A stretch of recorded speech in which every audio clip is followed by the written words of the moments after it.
มีส่วนประเด็นอะไรสมศักดิ์มาการแอปโซทีปี188ในการวิธีบับซับพรีโรมสมศักดิ์ประเด็นอะไรมาการแอปโซทำไมศักดิ์มาการยืนขโมยปีสำนักชั่วโมงรัตนะยังบ้านเวิร์ตลอดมาซาจิตทำไมยังจมูกหนึ่งใส่เรื่องแต่ประเด็นบางอย่างก็บ้านใจมันเล็กมั้งให้ในขนมแอปโซนี้คือเป็นชิคกี้พายคลายเหมือนเต้นทีนี้ท่าอะไรหนึ่งเป็นจมูกในแอปโซมือนี้ให้ยังบ้านมาดอลแอปโซทีปี188ให้ชื่อดำน้ำมวยดาวเวนช์ไงให้ยังคว้าตาดับปีแอปโซที่เต้ยังหนึ่งชิ้นตัดดอล300 episode ហើយคนតកាន់ពុកម៉ែបងប្អូនអរគ្នាមែនតើដែលតែងតែគ្រប់គ្រងនឹងតាមដាននៅកម្មវិធីបបផ្សព្វផ្សាយរួមតាំងពីដើមរហូតមកដល់ឥឡូវនេះហើយមិនដែរពុកម៉ែបងប្អូនគ្នាសុខសប្បាយជាធម្មតាទេហើយខ្ញុំសុខទុក្ខធម្មតាដូចគ្នាប៉ុន្តែសប្បាយចិត្តត្រង់ថាពួកអាស៊ីវាលេចទឹកអស់ហើយអ្នកគ្នាសប្បាយចិត្តមែនតើយកហ្មង fresh យកហ្មងយីមែនគឺថាវាហាលទឹកភ្នែកជនជាតិយើងអ្នកគ្នាអូ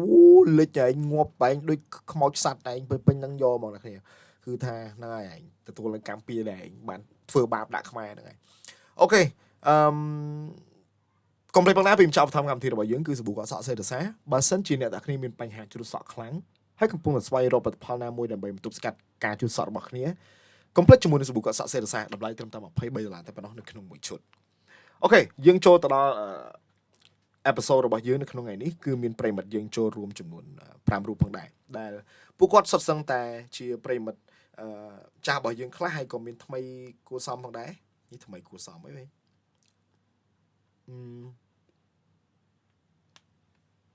មាន5រូបអូខេឥឡូវនេះគឺយើងចូលទៅដល់សាច់រឿងរបស់ប្រិមិត្តទី1របស់យើងដែលគាត់បានចូលរួមចែកម្លែកមកកាន់កម្មវិធីរបស់យើងចូលទៅដល់សាច់រឿងរបស់គាត់តែម្ដង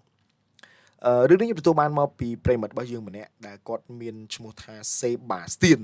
ឈ្មោះលយសួស្តីបងខ្ញុំមានរឿងមួយចង់ចែករំលែកដែលសាច់រឿងមួយនេះគឺបានកាត់ឡើងនៅឆ្នាំ2025នេះទេដែលកាត់ឡើងកាលពីកំឡុងខែ7ពេលដែលខ្ញុំបានទៅធ្វើការនៅក្នុងក្រុមហ៊ុនមួយកំឡុងពេលដែលខ្ញុំបានផ្លាស់ប្ដូរទីតាំងអីចឹងទៅហ្នឹងហើយមានពេលមួយហ្នឹងគាត់បានធ្វើការនៅក្នុងក្រុមហ៊ុនមួយកន្លែងហើយមានពេលមួយក្រុមហ៊ុនរបស់គាត់ហ្នឹងគឺតម្រូវឲ្យពួកគាត់ទាំងអស់គ្នាហ្នឹងផ្លាស់ប្ដូរអាគារដែលរស់នៅហ្នឹងដោយសារតែមានមនុស្សមកចូលធ្វើការហ្នឹងច្រើនពេកអញ្ចឹងគេត្រូវការរំលែកមនុស្សក៏ដូចជាពង្រីកនៅទីតាំងថ្មីដើម្បីឲ្យបុគ្គលិកមានកន្លែងស្នាក់នៅគ្រប់គ្រាន់អញ្ចឹងណាហ្នឹងហើយអញ្ចឹងក៏ពួកគាត់ទាំងអស់គ្នាហ្នឹងត្រូវបដូរទៅនឹងនៅអាគារទល់មុខអាគារដែលគាត់កំពុងស្នាក់នៅបច្ចុប្បន្នហ្នឹងដែលទល់មុខគ្នាទាំងតែម្ដងពេលហ្នឹងគឺគាត់ជាមួយនឹងមិត្តរួមបន្ទប់របស់គាត់ម្នាក់ហើយកំពុងធ្វើការមួយគ្នាតកែក៏បានប្រាប់ថាអ្នកទាំងគ្នាត្រូវផ្លាស់ប្ដូរបន្ទប់យើងទៅអញ្ចឹងយើងត្រូវដូរទៅបន្ទប់នៅទល់មុខយើងហ្នឹងគឺបន្ទប់ D បន្ទប់ដែលអាគារ D អាគារដែលគាត់កំពុងស្នាក់នៅហ្នឹងគឺអាគារ B ហ្នឹងហើយអញ្ចឹងពួកគាត់ហ្នឹងត្រូវផ្លាស់ប្ដូរទៅនៅជាន់ទី17នៅក្នុងអាគារ D ហ្នឹងឯងអញ្ចឹងក៏ពួកគាត់បានផ្លាស់ប្ដូរលើកអវ៉ាន់រៀបចំអវ៉ាន់ទៅហើយក៏បានទៅយកសោពពូសិនសុកហើយក៏បានដើរទៅកាន់បន្ទប់ជាន់ទី17ហ្នឹងទៅហើយបន្ទប់នៅជាន់ទី17ហ្នឹងទៀតសោតគឺចង់ថាជាន់17ហើយបន្ទប់របស់គាត់ហ្នឹងគឺលេខ17ទៀតវាលយចេះវាចៃដន្យអញ្ចឹងដែរដល់ពេលអញ្ចឹងគាត់ក៏បានធ្វើដំណើរទៅដល់បន្ទប់ហ្នឹងទៅសភាពបន្ទប់នៅអាគារ D ហ្នឹងដូចជាមិនមានមនុស្សនៅពីមុនមកទេដូចជាអាគារដែលគេទុកចោលដែរតែគាត់ថាវាមិនចាស់អីដែរទេគាត់ថាយើងបបោះអីសម្អាតទៅវាយើងនៅបានហើយគាត់ថាមិនមែនជាប្រភេទអាគារចាស់ទេគាត់ថាជាប្រភេទអាគារដែលគេទុកចោលអត់ប្រើប្រាស់អញ្ចឹងណាដល់ពេលអញ្ចឹងវាមានដីវាមានធូលីអីច្រើនវាមានសបុកពីងអញ្ចឹងទៅអញ្ចឹងបើយើងចូលទៅរស់នៅយើងត្រូវសម្អាតអីបន្ថែមទៅយើងអាចរស់នៅបានដែរវាមិនមែនអាគារសំណង់ចាស់អីទេហ្នឹងហើយគាត់ថាអាគារគេអត់ប្រើប្រាស់មួយឆ្នាំពីរអញ្ចឹងទៅវាឡើងដីឡើងអីអញ្ចឹងគាត់ក៏បានបើកទ្វារចូលទៅគាត់ចាក់សោទៅនៅពេលដែលគាត់បើកទ្វារចាក់សោទៅគាត់មើលទៅកាន់សភាពបន្ទប់គឺល្ងិតឲ្យមានភ្លើងមកបន្តិចទេហើយក៏មានអារម្មណ៍ថាទទួលបាននៅចំហាយទៅជាក់ចម្លែកខុសពីធម្មតាយកមកដែលអ្វីដែលសំខាន់ណាគាត់បានមើលឃើញស្នាមជើងមនុស្សដើរនៅក្នុងបន្ទប់ហ្នឹងទៀតតែគាត់ក៏មិនចាប់អារម្មណ៍អីច្រើនទេគាត់គាត់ថាបើជាស្នាមជើងអ្នកដែលធ្លាប់នៅនឹងពីមុនអីចឹងហ្នឹងហើយព្រោះធម្មតាហ្នឹងធ្លាប់មានគេនៅពីមុនហើយតែនៅតែគាត់ហ្នឹងមកនៅហ្នឹងទេអូខេអញ្ចឹងយើងចូលទៅដល់សាច់រឿងរបស់យើងជាបន្តកំឡុងពេលដែលគាត់កំពុងតែឈរមើលទីតាំងបន្ទប់ហ្នឹងគាត់ជាមួយនឹងបងប្រុសដែលជាមិត្តរួមបន្ទប់ជាមួយនឹងគាត់ហ្នឹង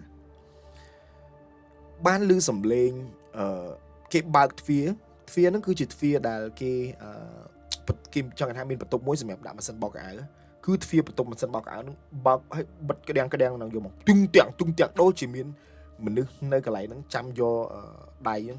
ងួនឲ្យបោកទៅមកអញ្ចឹងពេលហ្នឹងគឺគាត់ភ័យមែនតើម្ចាស់សាច់រឿងរបស់យើងណាគាត់មានអារម្មណ៍ថារៀងខ្លាចដែរប៉ុន្តែបងប្រុសម្នាក់មួយដែលគាត់ជាមិត្តរួមបន្ទប់របស់គាត់ហ្នឹងគាត់ជាមនុស្សដែលអត់ខ្លាចខ្មោចទេអញ្ចឹងគាត់ក៏បាននិយាយថាអើយមានស្អីទេគ្រាន់តែជាខ្យល់ហ្នឹងគាត់នេះគាត់បានគិតអីច្រើនដែរក៏គាត់បានមករៀបចំបន្ទប់របស់គាត់ហើយក៏បានទិញអីយកមកញ៉ាំអីជាមួយនឹងបងប្រុសនឹងពីរនាក់ហ្នឹងទៅហ្នឹងហើយបន្ទាប់មកគាត់កំពុងអង្គុយនិយាយគ្នាលេងនិយាយហ្នឹងទៅគាត់ថាដូចជាមានគាត់ដូចជាបានឃើញមិនដឹងឮមិនដឹងថាមានមនុស្សស្រីម្នាក់ដើរចូលនៅក្នុងបន្ទប់គាត់ពេលដែលគាត់ចាក់សោហើយហ្នឹងហើយម្នាក់ស្រីហ្នឹងពេលដែលចូលទៅហ្នឹងដូចនិយាយជាភាសាចិនទៀតនិយាយភាសាចិនដាក់កនអញ្ចឹងហើយគាត់មិនមែនអ្នកខ្លាចខ្មោចដែរគាត់ក៏មានអីខ្លាចដែរអញ្ចឹងតែនេះគាត់ប្រាប់សាច់រឿងហ្នឹងមកកាន់ប៉ោមចាស់សាច់រឿងនេះហ្នឹងហើយដល់ពេលគាត់លឺអញ្ចឹងហើយគាត់ក៏មិនគិតច្រើនដែរគាត់ថាប្រហែលជាគាត់ចេះនិយាយបន្លាចយើងឬមួយក៏អីលេងអញ្ចឹងណាគាត់ក៏មិនសូវជាខ្លាចអីនេះដែរហ្នឹងហើយបន្ទាប់មកគាត់ក៏បានតែហៅ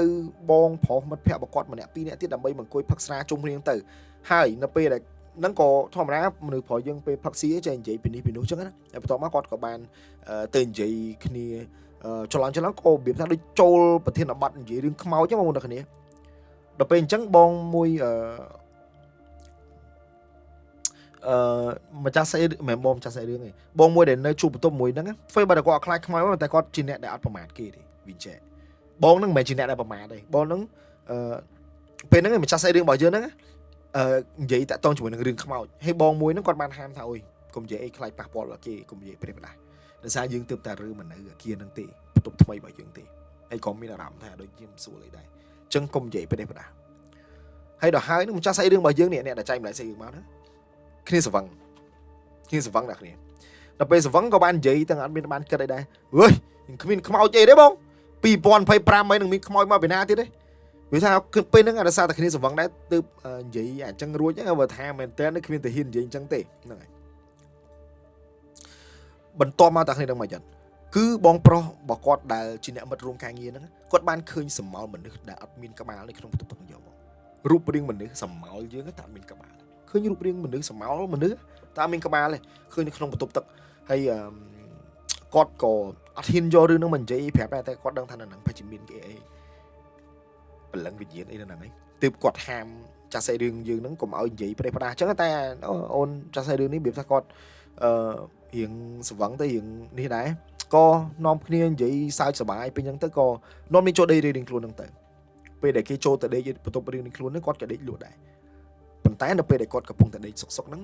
គាត់ថាដូចមានអារម្មណ៍ថាដូចជាមានអ្វីមួយយ៉ាងឯងធ្វើឲ្យគាត់ភ្ញាក់ហើយក៏ឲ្យភ្នែករបស់គាត់ហ្នឹង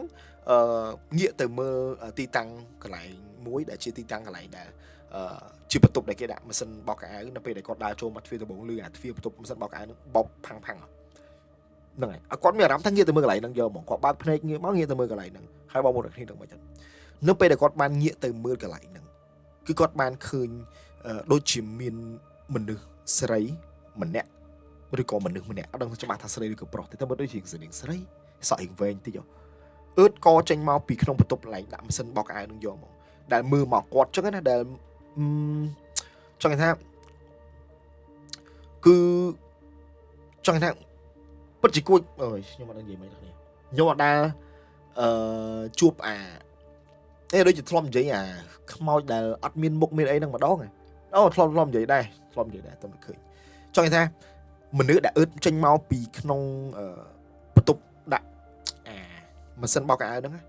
នៅពេលដែលអឺតមកអ្នកគ្នាគឺផ្ទៃមុខយើងតទេហ្មងតើគ្នាយល់អត់ភ្នែកក៏អត់មានច្រមុះក៏អត់មានមាត់ក៏អត់មានតិចក៏អត់មានដែរគឺក្បាលយើងសតឲ្យមានសក់អីធម្មតាប៉ុន្តែអត់មានមុខអត់មានអាភ្នែកច្រមុះមាត់តិចហ្នឹងទេគឺអត់មានទេអ្នកគ្នាគឺអត់មានទេគាត់ថាគាត់លង្កាំងយកហ្មងគាត់ថាគាត់លង្កាំងហ្មងគាត់ថាគាត់ប្រហែលជាគាត់យល់សប្បាយដែរតែពេលហ្នឹងគាត់ក៏ចង់ស្រែកហៅអ្នកដែលនៅក្នុងបន្ទប់គាត់បងឲ្យជួយតែអត់មានគេឆ្លើយតែគាត់មានអារម្មណ៍ថាខ្លាចពេកអញ្ចឹងគាត់ក៏សង្ងំដេកចឹងទៅតែពេលហ្នឹងក៏សង្ងំដេកទៅខ្ញុំឈឺនោមខ្លាំងណាស់នេះគាត់នោមខ្លាំងក៏បើអត់ទៅឈឺនោមមាននោមដាក់ពូកក៏ដើរទៅឈឺនោមទៅពេលដែលគាត់ដើរទៅឈឺនោមហើយហ្នឹង រៀបនឹងដើរចូលក្នុងបន្ទប់ទឹកហ្នឹងមិនគឺគាត់បានឃើញវាអឺតមករកគាត់ម្ដងទៀតហើយវាយកដៃរបស់វានឹងមកចាប់កដៃរបស់គាត់នឹងយកមកហើយពេលហ្នឹងគឺថាវាចូលមកក្បែរគាត់យកហ្មងតាគ្នាគាត់រៀបដើរចូលបន្ទប់ទឹកហើយហ្នឹងគឺវាដើរមកគៀកនឹងក្បែរគាត់ហើយវាបានយកដៃរបស់វានឹងកាច់ករបស់វា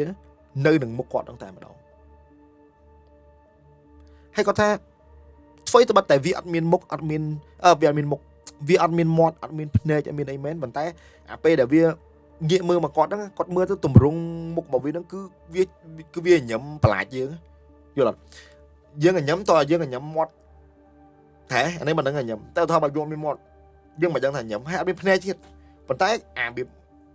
អាស្នាមកំហុងទិញនឹងមើលមកដូចយើងដឹងថានឹងជាមាត់ដូចចេញជារូបរាងញញឹមអញ្ចឹងយើងគាត់មើលមកចេញដឹងថាវាកំពុងតែញញឹមដាក់គាត់នឹងយកមកអញ្ចឹងភ្នែកមាត់អីអត់មានទេអ្នកគ្នាគឺថាមានតែទម្រង់មុខនឹងតទេតែគ្នាហើយតគ្នានឹងមកចិត្តធ្វើបាត់តែវាអត់មានមាត់មែនប៉ុន្តែវានិយាយបានគាត់ដឹងថាសំឡេងនឹងចេញសំឡេងចេញមកពីកន្លែងមាត់វាមែនប៉ុន្តែអត់មាត់វានឹងនិយាយអត់ចេញទេប៉ុន្តែនិយាយជាសំឡេងនិយាយជាភាសាចិនអញ្ចឹងទៅហើយភាសាចិនដែលវានិយាយមកហ្នឹងគឺវាបាននិយាយថាបើនៅជាមួយវាដឹងថាសុបាយហ្មងមកតាមវាមកបើនៅជាមួយវាមកអញ្ចឹងហ្នឹងហើយពេលហ្នឹងគឺគាត់ផ្លឹកមើលមុខវានឹងដូចជាភាំងដូចជាវាដាក់ថ្នាំសន្តំឲ្យគាត់ដិតតាមអារម្មណ៍ឈរមើលវាផ្លឹកនៅហ្នឹងយកហ្មងលេមិនស៊ូគាត់ថាគាត់លេចដឹងខ្លួនអីទាំងអស់ហើយពេលហ្នឹងគឺគាត់ដឹងខ្លួនទេហើយគាត់ដឹងថាគាត់នឹងធ្វើមានចង់តែខ្លួនគាត់ធ្វើអីបន្តទៀតដែរប៉ុន្តែចេះហេងបងម្ចាស់បងដែលជាមិត្តរួមបន្ទប់របស់គាត់នឹងគាត់បានងើបដើរទៅឈឺនោមដែរនៅពេលដែលគាត់ដើរទៅឈឺនោមហ្នឹងតាគ្នាគាត់ក៏បានឃើញប្អូនហ្នឹងគាត់ឈរនៅមុខបន្ទប់ទឹកធ្វើដូចផ្លឹកអញ្ចឹងគាត់ក៏បានទះម្ដាយពីរអញ្ចឹងទៅទើប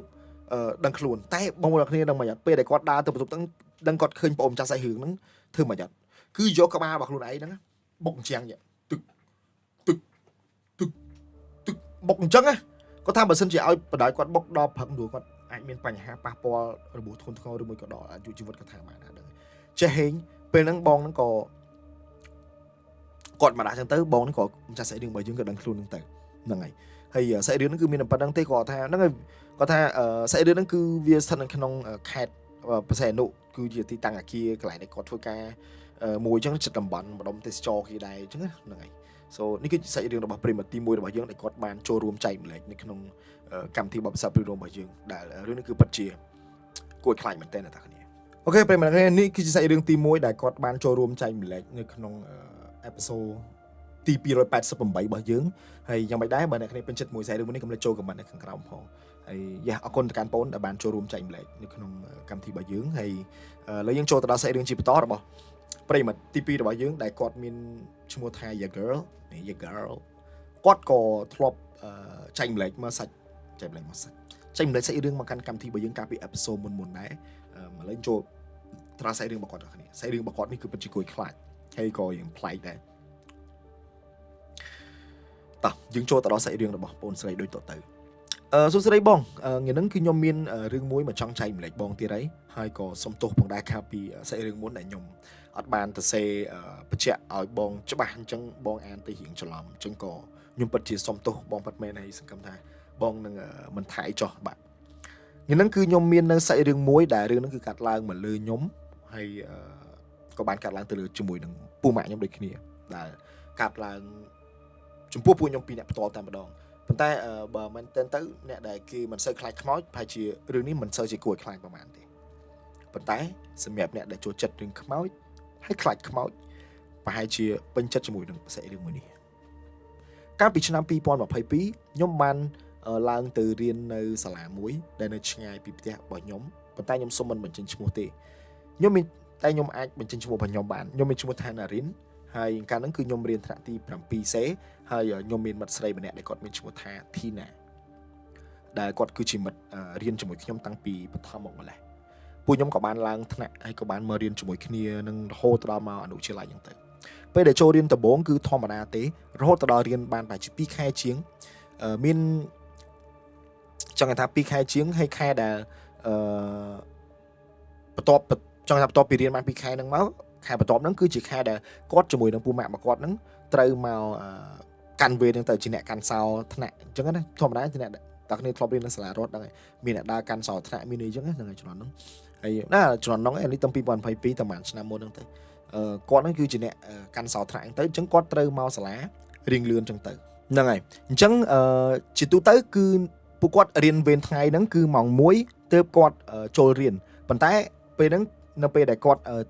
ចំខែដែលត្រូវជាអ្នកកាន់សោកាន់វេនកាន់សោហ្នឹងណាក៏ពួកគាត់ហ្នឹងត្រូវមកលឿនជាងគេចឹងទៅហើយធម្មតាយើងនៅធម្មតាដល់នេះយល់អារម្មណ៍ដែលយើងមកសាលាមុន1ម៉ោង2ម៉ោងក៏បានលេងអត់សុបាយណាហ្នឹងហើយមុនពេលចូលរៀនណាហ្នឹងអារម្មណ៍ហ្នឹងវាសុបាយអ្នកដែលធ្លាប់ពីសាលារដ្ឋហើយដឹងសាលាឯកជនខ្លះក៏មានអារម្មណ៍ទទួលបានអារម្មណ៍ហ្នឹងដែរយើងទៅរៀនលឿនៗហ្នឹងណាហ្នឹងហើយអញ្ចឹងពួកគាត់ទាំងគ្នាហ្នឹងក៏បានចេញទៅសាលាហ្នឹងរៀងលឿនជាងសពមួយដងចឹងទៅហើយពេលហ្នឹងពួកគាត់ជិះកង់ទៅរៀនធម្មតាទេហើយពីចម្ងាយផ្ទះរបស់គាត់ទៅសាលាឆ្ងាយគាត់សមដែរដែលជិះកង់ប្រហែលជា30-40នាទីទៅដល់ហ្នឹងហើយថ្ងៃមួយហ្នឹងមានពូម៉ាក់របស់គាត់ជាមួយនឹងគាត់ហ្នឹងចឹងក្នុងកំឡុងអាខែដែលគាត់ត្រូវកាន់សោហ្នឹងគឺគាត់មិនត្រូវទៅសាលាហ្នឹងលឿនអញ្ចឹងគឺគាត់បានរៀបចំងូតទឹកតាំងពីម៉ោង10-15នាទីព្រឹកមកម្លេះរៀបចំងូតទឹករួចរាល់ហើយពួកគាត់ក៏បានជិះកង់ទៅសាលាអញ្ចឹងទៅនៅពេលដែលពួកគាត់ជិះកង់ទៅសាលាអញ្ចឹងទៅចឹងតែគាត់ជិះទៅមកផ្ទះមិត្តភក្តិគាត់ហើយក៏ជិះទៅសាលាមួយគ្នាអញ្ចឹងទៅនៅពេលដែលជិះមកដល់សាលាហ្នឹងក៏មើលម៉ោងទេថ្ងៃហ្នឹងលឿនហើយម៉ោងតែ10:49គាត់មួយមិត្តភក្តិរបស់គាត់រៀងឆ្ងល់ថារាល់ដងយើងមកដូចរៀងយូរជាងហ្នឹងណាតែថ្ងៃនេះមកមានអារម្មណ៍ថាលឿនមែនតើហ្មងគាត់រៀបដើរចិត្តទៅដល់ថ្នាក់អីសិស្សច្បងរបស់គាត់ដែលរៀននៅថ្នាក់ហ្នឹងក៏បាននៅសាលាហ្នឹងក៏បានដើរសួរជុំពួកឯងមករឿនម៉េះពួកបងរៀនទី12ព្រឹកអីគេមិនតន់ចេញទៅផ្ទះផងគាត់ថាអត់អីបងខ្ញុំត្រូវកាន់សោមកបោះសម្អាតថ្នាក់អញ្ចឹងខ្ញុំមករៀងលឿនតិចឯងហើយក៏ពួកគាត់និយាយចឹងហើយក៏បានដើរទៅកាន់ថ្នាក់រៀនរបស់គាត់ចឹងទៅអាថ្នាក់រៀនរបស់គាត់ហ្នឹងមាននិស្សិតគេមានសិស្សផ្សេងគេចេញហើយហ្នឹងហើយតែគាត់ថាមានថ្នាក់ផ្សេងទៀតដែលគេនៅរៀនអត់តន់ចេញដល់ឡើយទេធម្មតាម៉ោងតែ10:49ម៉ោងមិន10បានគេចេញនោះហ្នឹងហើយ10នាទីជាងទៀតចឹងណាអញ្ចឹងពួកគាត់ក៏បានដើរឡើងទៅកាន់ថ្នាក់របស់គាត់ធម្មតាចឹងទៅគាត់ថាជាទូទៅនៅពេលដែលគាត់ចូលទៅក្នុងថ្នាក់របស់គាត់មានទម្លាប់មួយគឺគាត់តែងតែបើកប្រអួចថ្នាក់របស់គាត់ហ្នឹងបើកតែមួយចំហៀងទេប៉ុន្តែថ្ងៃហ្នឹងមិនដឹងចៃដន្យអីគាត់ក៏បានដើរទៅបើកបង្អួចនៅមួយខាងទៀតអញ្ចឹងណាប៉ុន្តែនៅពេលដែលគាត់បានបើកទ្វារថ្នាក់ចូលទៅហ្នឹងក៏អត់ទាន់បានដើរទៅបើកបង្អួចផងគាត់ក៏បានសង្កេតឃើញថានៅក្នុងថ្នាក់ហ្នឹងគឺលងិតខុសពីសពមួយដងលងិតមែនប៉ុន្តែអាចចាក់ភ្នែកមើលបានអីអញ្ចឹងតែម្ដងនេះគឺលងិតរៀងឆឹងយកហ្មងគាត់ក៏បានបំរុងនឹងដើរទៅតុកគ្រូដែលនិយាយទៅ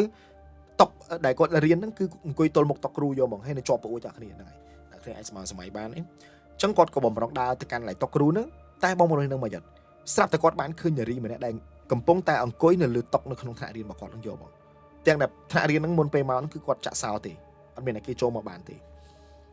នៅពេលដែលគាត់ឃើញអញ្ចឹងគាត់ចាប់ផ្ដើមរៀងចុយគាត់នឹងចិត្តឲ្យចំគាត់ហ៊ានមកដែរគាត់ថាប្រហែលជាហ្នឹងហើយវាជាខ្មោចលងជាអញ្ចឹងហើយតែគាត់ធ្វើមិនឃើញអញ្ចឹងទៅគាត់អត់ធ្វើមិនឃើញហើយគាត់នឹងក៏មិនខ្លាចដែរតែគាត់អត់ហ៊ាននិយាយនឹងគឺដោយសារតែខ្លាចមិត្តភក្តិរបស់គាត់នឹងខ្លាច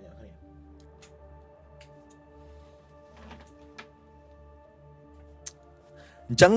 គាត់ក៏ធ្វើជាធម្មតាអញ្ចឹងទៅធ្វើមិនឃើញអញ្ចឹងតែគាត់ក៏បានដើរទៅដល់កន្លែងមាត់ប្អួចអញ្ចឹងតែគ្នានឹងមកចិត្តគាត់មិនលូកដៃរៀបនឹងទាញបើកប្អួចអញ្ចឹងបើករុញទៅក្រៅស្រាប់តែម្នាក់ស្រីដែលកំពុងតែអង្គុយនៅលើកៅអីនៅទល់មុខតុកគ្រូហ្នឹងបានហក់ឡើងទៅលើអញ្ចឹងវាដូចតកែណាគ្នាវាសម្ដៅមកកាន់មុខគាត់ហើយវាបាននិយាយមកកាន់គាត់ថាថ្ងៃឃើញអញមែនថ្ងៃមើលឃើញអញមែនហ៎ថ្ងៃមើលឃើញអញមែនហើយគាត់ថាមុខវាឡងឲ្យលួយយកហ្មងគឺថាស្អុយខ្លាំងមែនតើមុខវាឡងស្អុយដូចកំរុងចឹងណាគ្នាភ្នែករបស់វាលឿនចេញមកឡើងប៉ិនប្រមាណហើយចង់និយាយថាពេលហ្នឹងគឺគាត់ឈរផ្លឹកមើលវាឡើងផ្លឹកមែនតើយកហ្មងហើយពេលហ្នឹងមិត្តភក្តិរបស់គាត់ហ្នឹងស្រែកហៅគាត់មិនក៏គាត់នឹងអត់ដឹងអត់ឮដែរគឺមានអារម្មណ៍ថាពិភពលោកហ្នឹងគឺមានតែគាត់ជាមួយនឹងមីខ្មោចហ្នឹងឯងហើយមីខ្មោចនៅតែនិយាយតប៉ែដាក់គាត់ហ្នឹងដដែលថ្ងៃមើលឃើញអញមែនថ្ងៃឃើញអញមែនថ្ងៃឃើញអញមែនហើយគាត់ហ្នឹងវាថាគាត់នៅតែកាំងអញ្ចឹងហើយមិត្តភក្តិរបស់គាត់ហ្នឹងឆ្ងល់ជុំហើយពូម៉ែអញហ្នឹងវាថៃវានៅឈរស្ងៀមត្រឹងអញ្ចឹងមិនក៏វាមិនដើរមកវាមិនបោះថ្នាក់ក្រែងបោះថ្នាក់ហើយឥឡូវមិនទាន់បានស៊ីបាយផងនេះក៏គាត់ហ្នឹងដើរទៅជិតដល់មិត្តភក្តិរបស់គាត់ហើយក៏បានស្រែកសួរហេមកហើយធ្វើគេហ្នឹងឯងនៅឈរមើលគេអញបោះថ្នាក់បោះអីហើយអញឆាប់បានទៅទិញអីស៊ីអញអត់ទាន់បានស៊ីបាយផងអញធ្វើខឹងម៉ែអញខ្ជិលស៊ីអញចាំមកស៊ីក្រៅបណ្ដោយទៅវាអញ្ចឹងដល់ហើយគាត់ថា មិត្តភក្តិបកគាត់ហ្នឹងដល់ពេលមិត្តភក្តិម្នាក់នឹងទៀតនឹងបានមកនិយាយជាមួយនឹងទើបរៀងដឹងខ្លួនរៀងដាស់ស្មារតីមកវិញហ្នឹងហើយប៉ុន្តែក្នុងភ្នែកបកគាត់គឺនៅតែឃើញមានខ្មោចហ្នឹងដដែលប៉ុន្តែមិត្តភក្តិបកគាត់ម្នាក់ទៀតហ្នឹងអត់បានឃើញខ្មោចហ្នឹងមើលឃើញទេតែក៏ឆ្ងល់ថាថៃបានចេះឈោមើលទៅផ្លឹកមើលទៅអញ្ចឹងហ្នឹងដូចជាមើលស្អីមួយយ៉ាងចឹង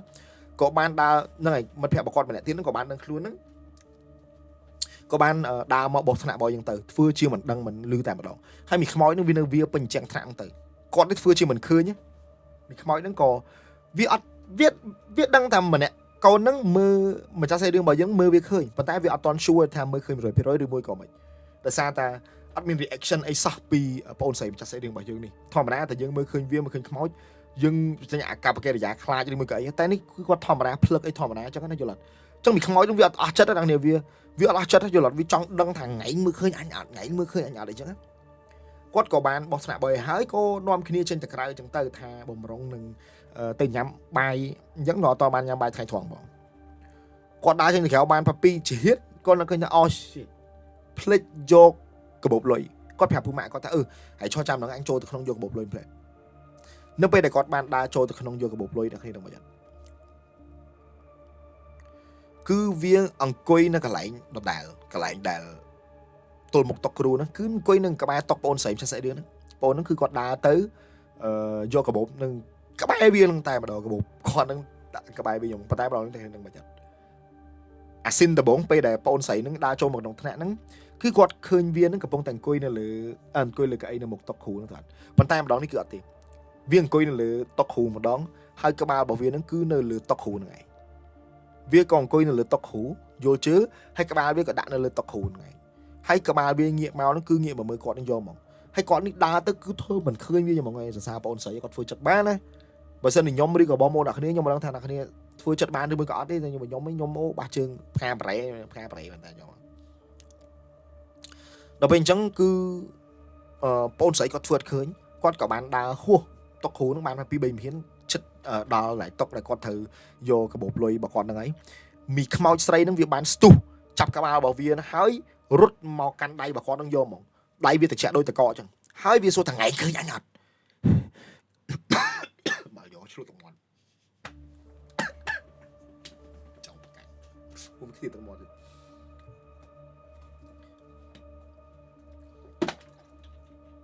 និយាយដល់ខឆ្លុះតមាត់ខ្លួនឯងវិញមិននិយាយដល់ណាវិញមកជុំហ្នឹងហើយវាដៃវាត្រជាក់ដូចតកអញ្ចឹងហើយវានៅតប៉ែយកមកវាសួរថ្ងៃឃើញថ្ងៃមើលឃើញអញមែនថ្ងៃមើលឃើញអញមែនហើយគាត់នេះរៀងមួម៉ៅដែរមកពីផ្ទះម៉ែទៅនិយាយហើយអញ្ចឹងហ្នឹងគាត់ក៏វាដៃមីខ្មោចហ្នឹងធ្វើដូចធម្មតាយកដូចទៅមនុស្សក៏វាដៃហាត់ប្រាណហ្នឹងទៅក៏វាអញ្ចឹងដឹងតែវាកាន់ដៃយើងតែយើងធ្វើក៏វាធម្មតាអញ្ចឹងតែនៅតែអត់មាន reaction អីទៅកាន់មីខ្មោចនេះធ្វើមិនឃើញណាយល់ទេមីខ្មោចហ្នឹងវាខឹងណាហ៊ុយអញខំប្រឡាច់ដោះក្បាលដោះអីហើយអត់ខ្លាចអញទៀតវាធ្វើមិនឃើញវាធ្វើមិនដឹងវាធ្វើមិនលឺ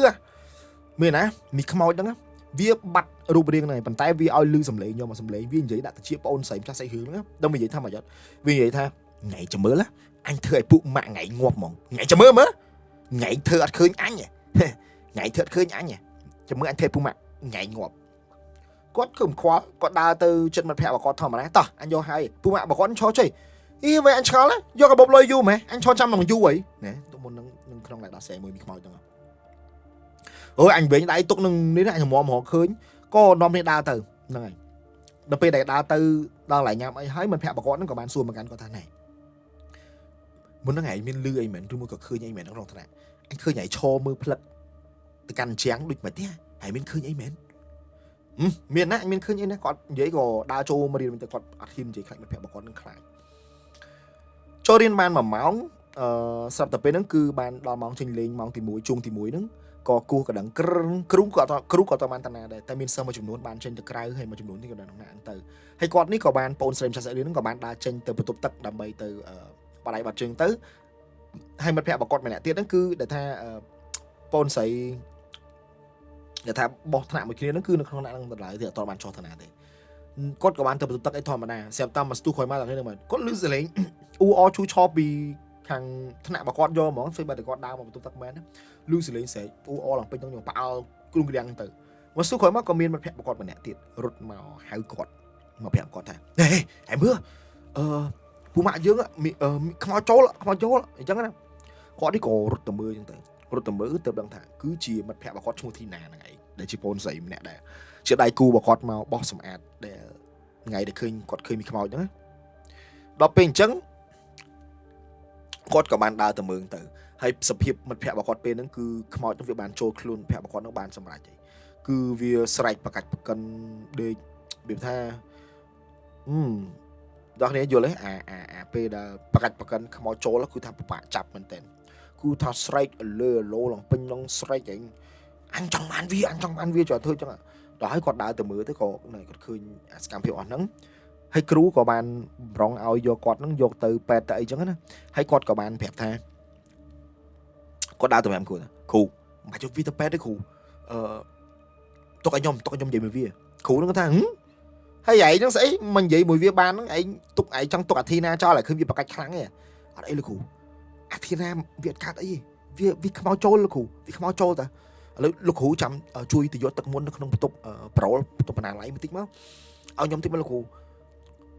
គាត់ប្រាប់ទៅកាន់លោកគ្រូយួរហ្នឹងប៉ុណ្ណឹងគាត់អត់ទាន់បាននិយាយផុតចោលផុតពីមាត់ផងណាខ្មោចវិញ្ញាណខ្មោចដែលចូលមិត្តភក្តិរបស់គាត់ហ្នឹងបានចូលអារូបមិត្តភក្តិរបស់គាត់ហ្នឹងចូលមកកាន់គាត់ចេះមីថ្ងៃអញគ្រាន់តែចង់លេងមួយពួកថ្ងៃសោះមិនក៏ថ្ងៃព្រមលេងមួយអញហ៎ស្អីហងថ្ងៃទៅរកដល់ទឹកមុនណាហ៎ហើយគាត់ហ្នឹងដល់ពេលលឺអញ្ចឹងលោកគ្រូឯងឃើញអត់នេះវាខ្មោចចូលលោកគ្រូឥឡូវលោកគ្រូទៅយកទឹកមុនមកហើយចាំលោកគ្រូជួយយកបដៅមួយមកហើយយកលាបទឹកមុនហ្នឹងយកឲ្យខ្ញុំតិចមកលោកគ្រូខ្ញុំទៅនិយាយជាមួយហើយគ្រូហ្នឹងវាថាគាត់រៀងនេះដែរគាត់ក៏ប្រើសាប់ផ្សេងទៀតឲ្យទៅយកហ្នឹងទៅក៏បានទឹកមុនហ្នឹងជាមួយនឹងបដៅហ្នឹងទៅមកដល់ដៃហើយបងអូនម្ចាស់សាច់រឿងណារិនហ្នឹងក៏បាននិយាយជាមួយនឹងវិញ្ញាណខ្មោចហ្នឹងមើលថ្ងៃចង់បានអីថ្ងៃប្រាប់អញមើលហ៎ថ្ងៃចង់មិនមើលអញថ្ងៃចង់មិនមើលដល់ហើយខ្មោចហ្នឹងក៏បាននិយាយមកវិញអញមានចង់បានអីទេអញចង់លេងមួយពួកថ្ងៃ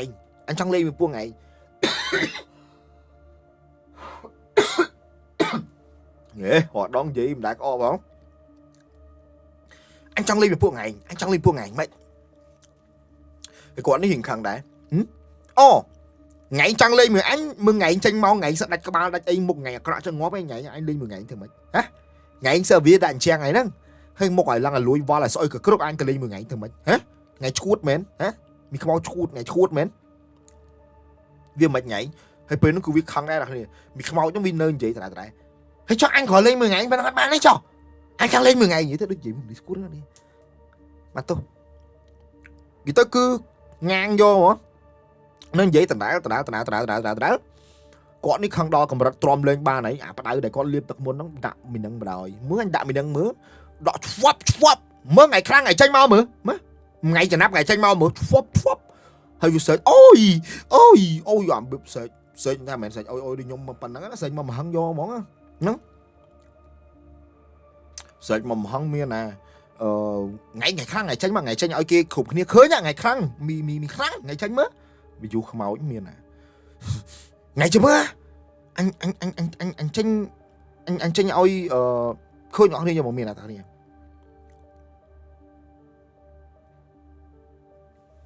ពេលហ្នឹងគឺខ្មោចនឹងវាបានចេញមែនតាគ្នាហើយសិស្សប្រហែលអ្នកនៅក្នុងថ្នាក់ហ្នឹងជាមួយនឹងគ្រូហ្នឹងគឺថាម្នាក់ឡើងស្រឡាំងកាំងយកមកមានតែប្រហែលអ្នកនៅក្នុងថ្នាក់ហ្នឹងទេដែលឃើញអាទិដ្ឋភាពហ្នឹងបានកាត់ឡើងហ្នឹងហើយពេលហ្នឹងគាត់ហ្នឹងក៏បានយកអំពត់ហ្នឹងទៅវត្តអារូបរាងពិតរបស់វាហ្នឹងមកឆ្វាប់វិញយកមកវាយំយកវាឈឺវាដែរអំពត់លាបទឹកមុនហើយមានអីទៀតដាក់ម៉ាំងដែលមិនជាងខ្លាំងដែរអស់ប្រហែលឈាមចង់ 30% ឈឺពេកស្រែកយំហើយស្រែកយំថាអញចង់ទៅនៅផ្ទះថ្ងៃឯងអញចង់ទៅនៅផ្ទះថ្ងៃដែរហើយថាបងអូនចាស់រឿងថាអញ្ចឹងឯងឈួតឯងមិនចង់នៅផ្ទះអញអញ្ចឹងវាមិនថ្ងៃនឹកឃើញឯងមិនចង់នៅផ្ទះអញព្រាយហ្នឹងក៏បាននិយាយមកកាំងថាអញឃើញមានព្រាយនៅផ្ទះថ្ងៃដល់ 2-3 នាក់អញឃើញមានទាំងព្រាយដើមថ្នោតព្រាយក្នុងតបោកក្នុងគុំអាស័យ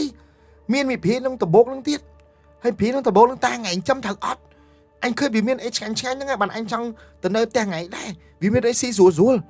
តែថ្ងៃអញចូលបាននេះមានគេយាមអញចូលទេគេថាតារបស់គាត់ហ្នឹងគឺជាអ្នកដែរគាត់គ្រូគាត់អីគាត់ចិញ្ចឹមព្រាយរៀងរាល់ថ្ងៃសិលគាត់តែងតែរៀបចំម្ហូបសែនអីសម្រាប់ព្រាយអីចឹងណា nơi cái lãnh đám thao nơi dân tử hay còn lư cái anh vậy thằng bị tôi mà này thằng tọa ta còn châm phí cho mấy hay con nó có bàn gì cho cha từ thu mất ở vì chụp phơi ba bật phẹ và con tiền chắc á ở lấy ngày chụp phơi ba bật phẹ nhé nè chăm bằng ngày trong từ nơi phẹ anh chăm anh xôm ta anh ơi tầng ngày cùng phơi ai mà anh tiền đằng đấy hai anh prap ngày nhà hơi bằng ngày mà nơi phẹ nhé mình ngày nhận miên thưa ở cruise anh khai thế đấy ngày ta mình oi cruise anh ta hiên ta thưa oi cruise anh khai chắc ngày nơi mình sọc tiền anh prap ngày hơi vậy chẳng có không mọi những áo nó thầm đá bạn chỉ oi tới o mà đợi nắng bạch có prom đấy cóมันแพะบกอนของบ้านสลับเตอหาบ้านนั่งคลุนตีแต่ขู่บ้านอยู่ตะเป็ดชูสโรมไม่ถ่อมนางเตอก็ก่อนนี้จีบเตียตลอดจีบเตียตลอดจีกังตลอดมาเตียวิญยังเตอมาเตียวิญนึกไปแต่ก่อนจีมาดาเตียวิญเนี่ยมาดาหมกเตียไปนั่งคือหลกเยยบกอนนั่นบ้านมือคืนปีจังไงถ้าก่อนนั่งโดนจีดบหนักเกมเนี่ยก่อนสุดท้ายไม่ดินไงดบปีนาเกมนั่งกลายขนองนั่งงbị chắc ngày thòm đá cha nó tam phum sau đó có chơi gì anh nhảy hòn rồi chẳng ấy nắng gì mà còn cười nhá còn bàn kẹp ở đây còn ta tại mưa mi là chạy dương bị đục không mau mà chứ ta đi tại mưa má đi không bên ta đập bị còn nghiệm mà nhá còn cười không bên ta vậy rồi thấy chạy bảo quán của bạn chỉ càng trộm mà đá đồng tiền hay ta bảo quán của bạn xuống ta chồng chạy hay chờ ai đặc biệt na cái máu mình nom kia oi mình ở trong tay dương trâu trong tay dương ban chẳng hả quán của bạn thì rồi ta quán nè trâu mất phẹ vào nhom đập về lấy nhom cho cha xong ở chân vì mất phẹ vào nhom con xong họ lại nơi ta lại nơi ăn miếng này con xong mà nơi tay dương ban nó ta bảo thằng bà kia mình nơi cô mình nơi cho người ta con tre con đằng đấy con kia mau lo đi kia mà trong nơi thay dương thì trong ở kia nơi còn nơi từ này chẳng con của bạn chị vay tôi càng tôi thấy có đá trâu te thò mà đá chẳng tất ấy mau nó cho nó lại bạn ở với nền te nó mục nó chẳng á này hay người ta cứ tránh máu lâu giờ mà này nỡ anh đá trâu không nói chia khu luôn mọi người đó đúng đó ta bà con coi bên ta bà con các bạn gì mình con đang thay chắc bàn ta mà dạ môn khơi miền liêng này có trò từ màu đó pri nữa miền liêng này khơi ho cắn một te ta tới màu ta để cho bà ram cả bứt mà trong nơi te ta sao mấy thì bà anh mau lọ đai nó mình ở cho chầm chui thẻ xa con trai dương tăng tăng hay con nâng phép từ can trai ơi chờ anh cùng bà gái bà can khi trong liên sao cho mùi chờ anh đã thì lần chờ anh khai chẳng này hay là con nó cột sơn mót lá trên đời hay tục môi là nơi mùi ta thấy ta nó điệp chầm ta mà con điệp chầm ở nơi nào nó nãy trong phép ở nơi này nói chắc nè nói hay đứa nó cứ bên đập phân năng tê vì mình sơ chỉ bên cái cùi khai na tê tay có tha bà vì chỉ bảo sọt mùi thay bằng đại số một con bong để màn ăn nơi riêng ní lão chóp hay có xôm chun po bong miền độc xì miền ban nước miền sọc phiệp lo bằng đại ở con can là đến đàm ban showroom chạy lệ nơi khung cam thi bảo dương đã riêng bà con ấy cứ bật chia vì play vì thay của khai đá này nè làm khai ý rồi dương chuột mình tên ấy nhà phải nước phúc mua prab bông tháp phong bay ê à dương châu từ đó sẽ riêng chỉ bắt đây chỉ sạch riêng tí bấy để bảo bề mặt bảo dương được trong episode thì pi bảy sân bảy này mấy bỏ vô xuống có này đi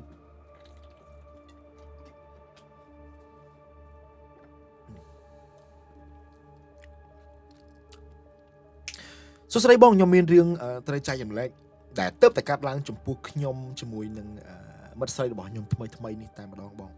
ca pì mong mùi dục này này môn mong làm phơi còn chay lệch máu nó cứ mong một mùi bật tại mà đong này cứ cả lang là ngày tìm mà thấy 4 khai đã mùi dương ní shampoo hay làm tại mà đong các bạn ngày buồn này để đến nó cứ ban cả lang không khai xoay đến không bảo vật quạt sôngมันเป็นchân cái lạnh cả hai tế tại quạt trong pram này cái quạt cứ chỉ này đây mong bị khang khai cả đà hay quạt bàn mặt phơi cá nó cái đồng bảo vật nâng bây giờ bây sáng mới đằng này quạt mặt phơi nâng bây sáng mới bận ra quạt từ tại Shopee cái lạnh ngay cha đồng bây xoay rồi cái ngay thay bận ta toàn bàn rồi bàn tới cô toàn mình cái lạnh sẵn nơi suối búa này quạt các bạn chụp ra sẵn nạ mùi tục đồng bây kinh mà chụp cho mùi đằng song xa bà con này chẳng thấy muốn nâng chụp riêng ra để quạt từ bàn mọi lượng mọi nắng quạt của bạn mà cặp tục nâng hai bàn tay admin khơi mình ra thế là nâng tỉ hay có ọt khơi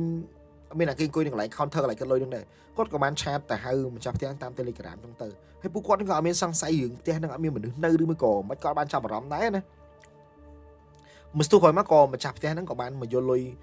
ពីពួកគាត់ទាំងអស់គ្នាហ្នឹងទៅដែលជាលុយថ្លៃផ្ទះសនៈមួយយប់ហ្នឹងហើយក៏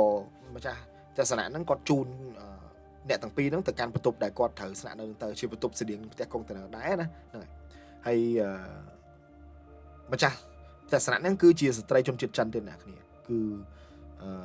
ឺគាត់សម្រាននៅខាងក្រោយផ្ទះហ្នឹងដែរហ្នឹងហើយគេមានផ្ទះមួយទៀតសម្រាប់គេម្ចាស់ចឹងហ្នឹងហើយ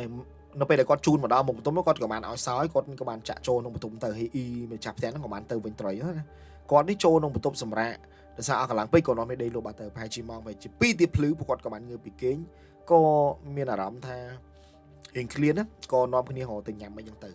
នៅពេលដែលញ៉ាំអីហើយជិះត្រឡប់មកវិញមកផ្ទះវិញហ្នឹងគឺម៉ោង3ទៀបភ្លឺបាត់ហើយពួកគាត់ក៏បានអង្គុយលេងបន្តិចក៏ស្រាប់តែអង្គុយលេងទូរស័ព្ទហ្នឹងលើខែហ្នឹងស្រាប់តែលឺសលេងគេគួរស្វាបន្ទប់ណាស់គ្នាគាត់នឹងគាត់ហ៊ានទៅបើកទ្វារបន្ទប់ដែរគាត់តាមបាជាមានគេមកជួលគេច្រឡំបន្ទប់អីចឹងគាត់ក៏បានបន្តមើលទូរស័ព្ទហ្នឹងទៅលេងតែលឺសលេងគោះម្ដងទៀតលឺសលេងគោះម្ដងទៀតពីរអ្នកគាត់បាននិយាយគ្រាន់តែមើលមុខគ្នាមានអារម្មណ៍មកគេច្រឡំទៅគេច្រឡំ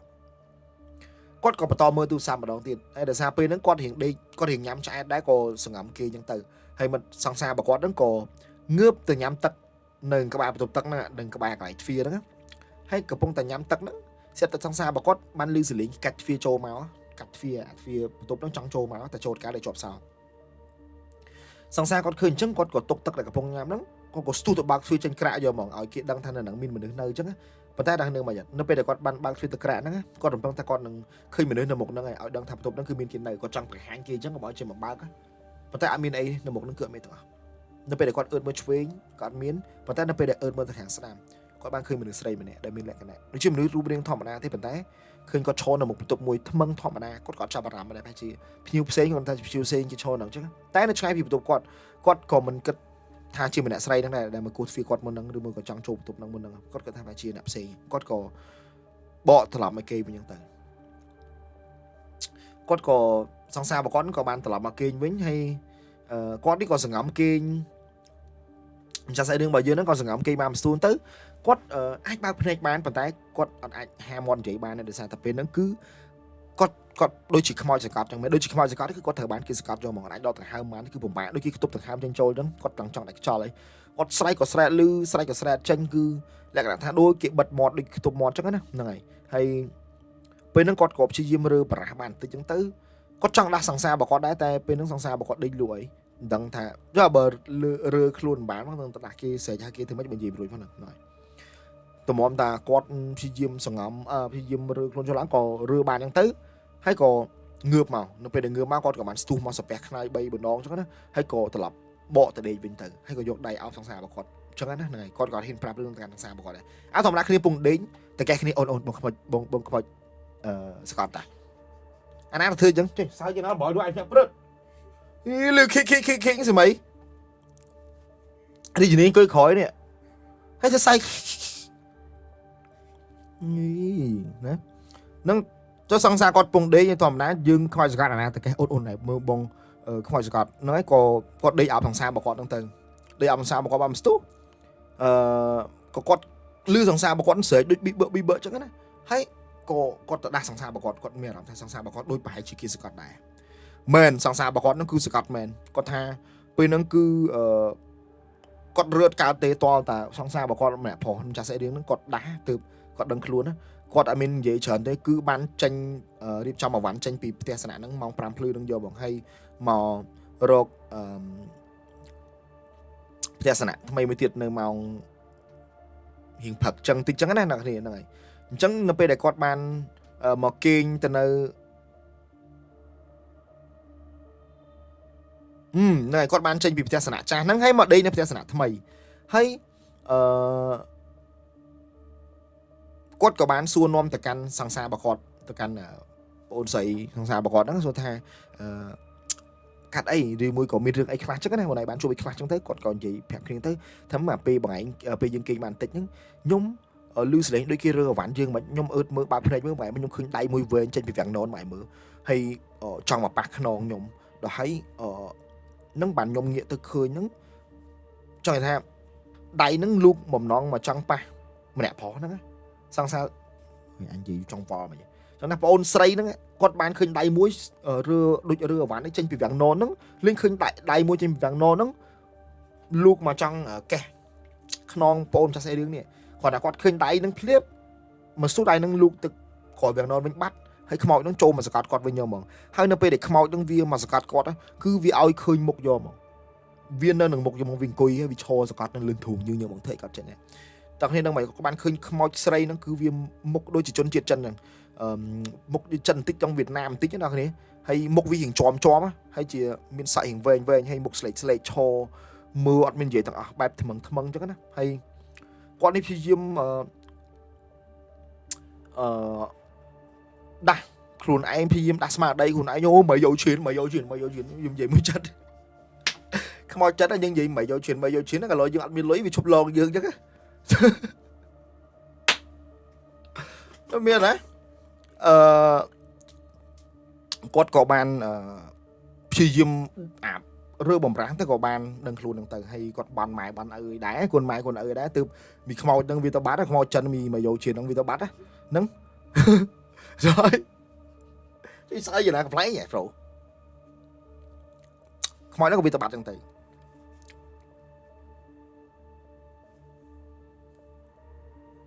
hay có tha ở nơi ti tăng cái lại để con đi chứ á con trâu máu con cho tha anh ông mấy có chào bà rắm sao chăng trâu máu nó còn tha miên mà nữ thế ở miên lai miên mà tô thế miên mà tô chả mà tô Việt Nam mà tô à vêu vậy tục trâu mà trở nãy đó mà chua sầm tô của cha hàm tô lụa lại lòng mùi mà rồi pi rồi à lùi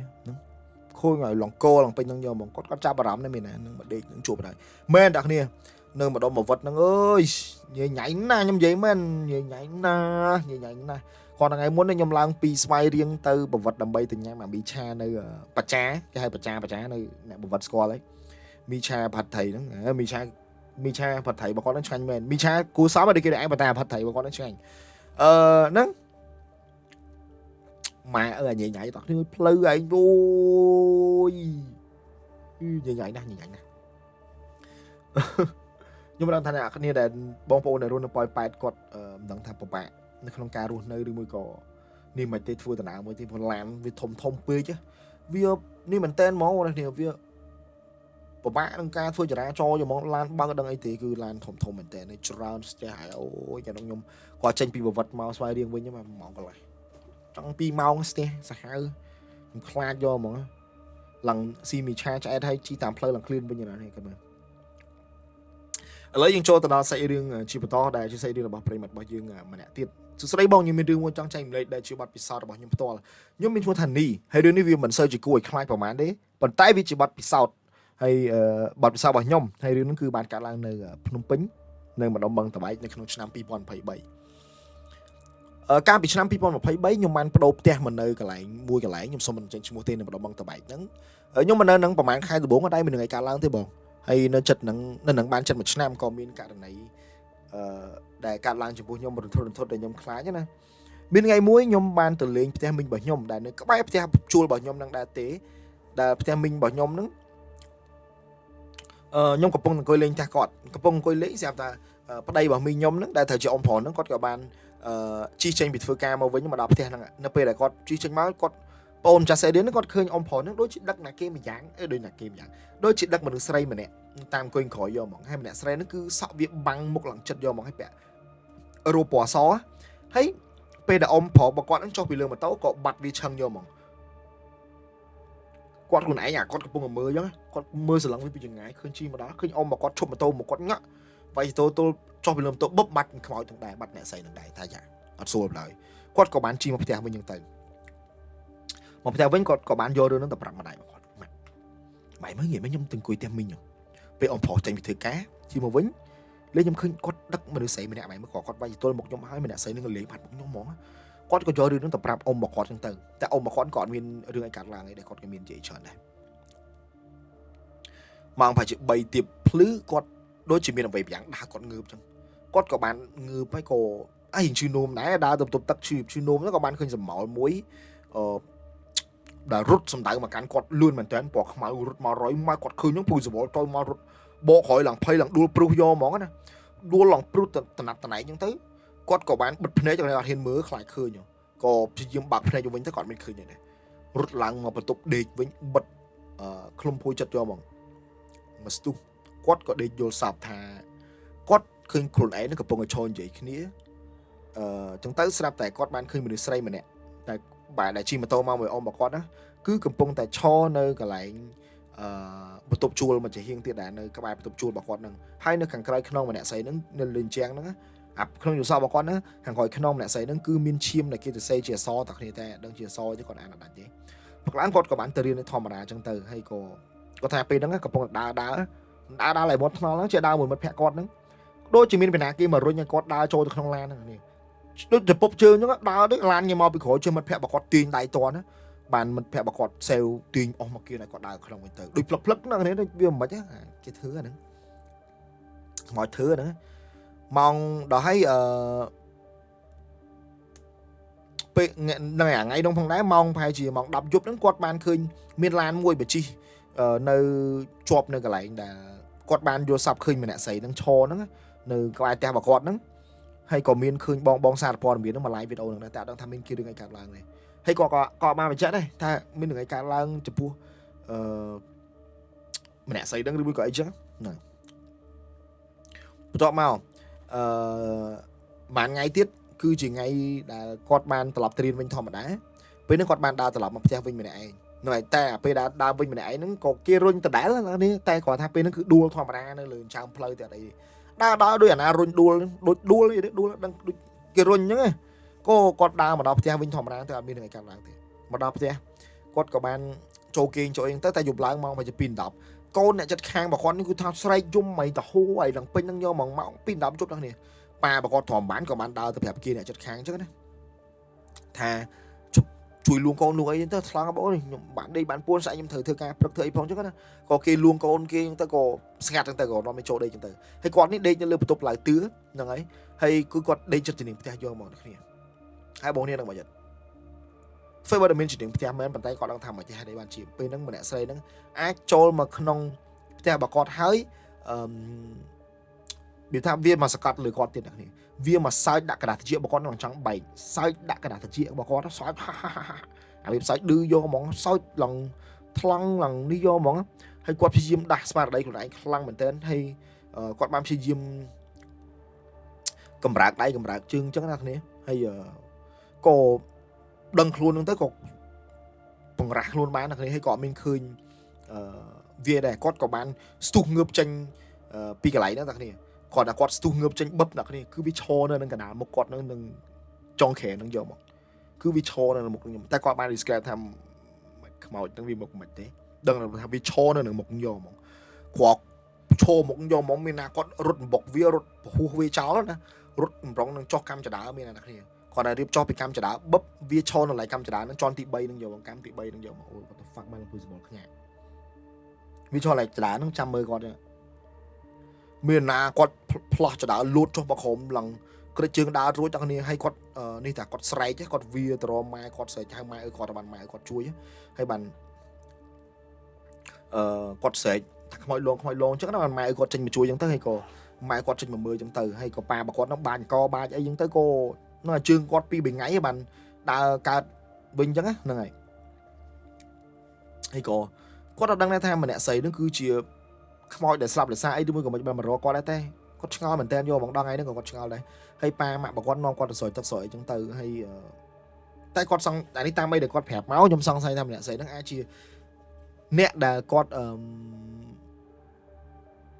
slap nơi đừng cả lại là con bị shop nó khi miền nè po miền đây mau khi lan miền đây mau nhưng khi xong xa con miền bạch hải lại trong chỗ tay con ba bị chẹo mau tha bon sấy nó miền mọi mình đã xây nó miền được ấy đi mới có ấy thì trong ở ní có việc mình xây cuối khai mà này mở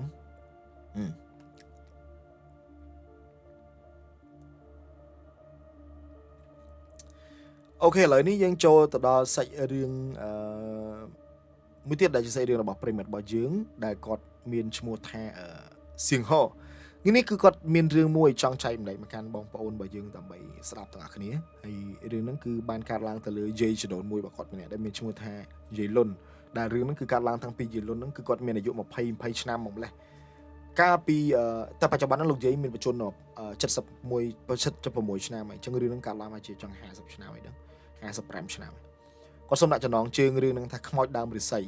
មានថ្ងៃមួយលោកយាយលុនកាគាត់នៅពីក្មេងហ្នឹងណាជារៀងរាល់ថ្ងៃគឺគាត់តែងតែត្រូវ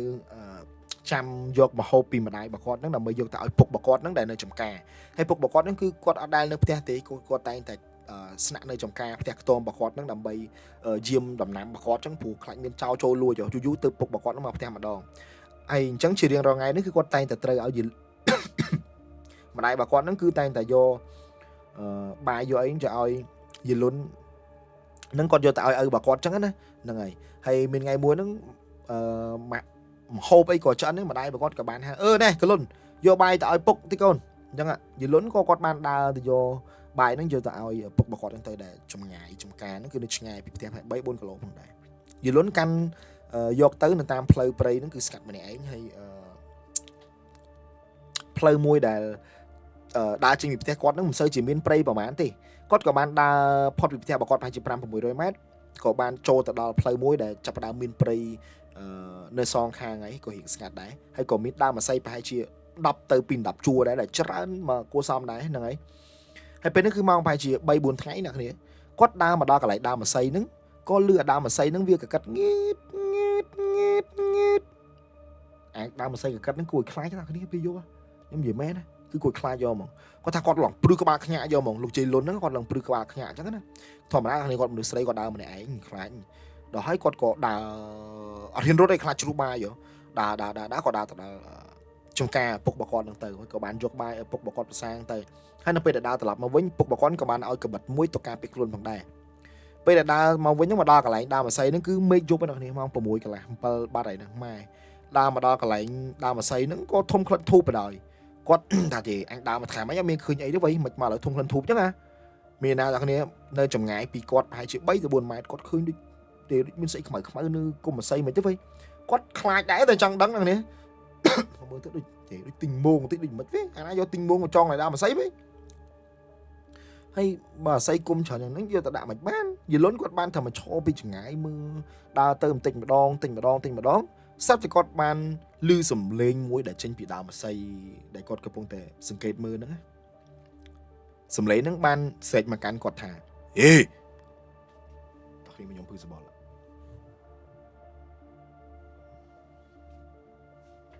ហេ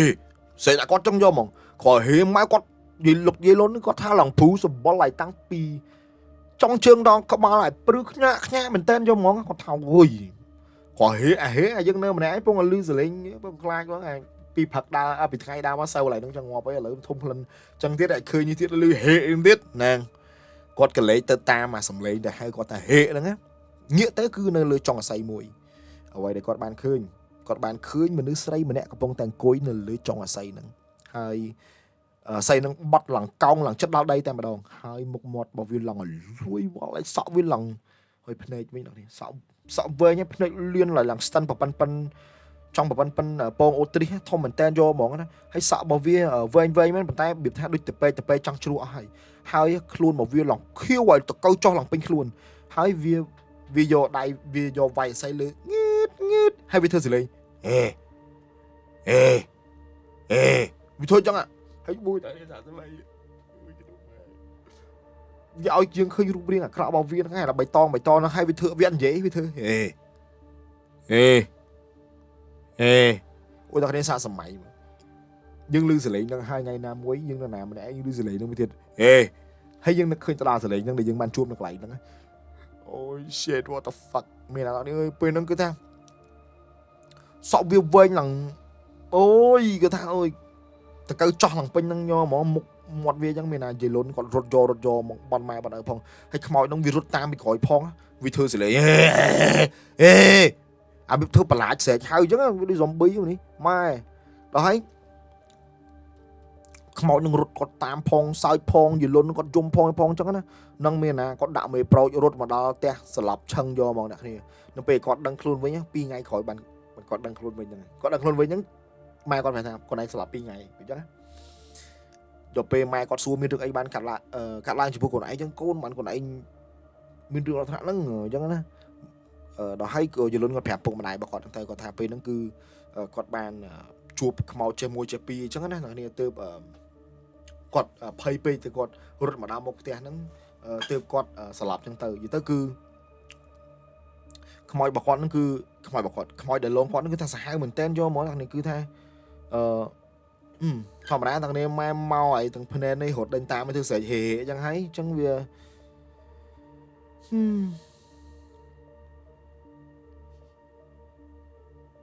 ទាំងគេនិយាយដល់គ្នាស្អីគេមិនស្អីគេដែរស្អីគេស៊ីអូខេនេះគឺសាច់រឿងដែលប្រិមត្តរបស់យើងគាត់បានចូលរួមចែកម្លែកនៅក្នុងអេពីសូតរបស់យើងហើយ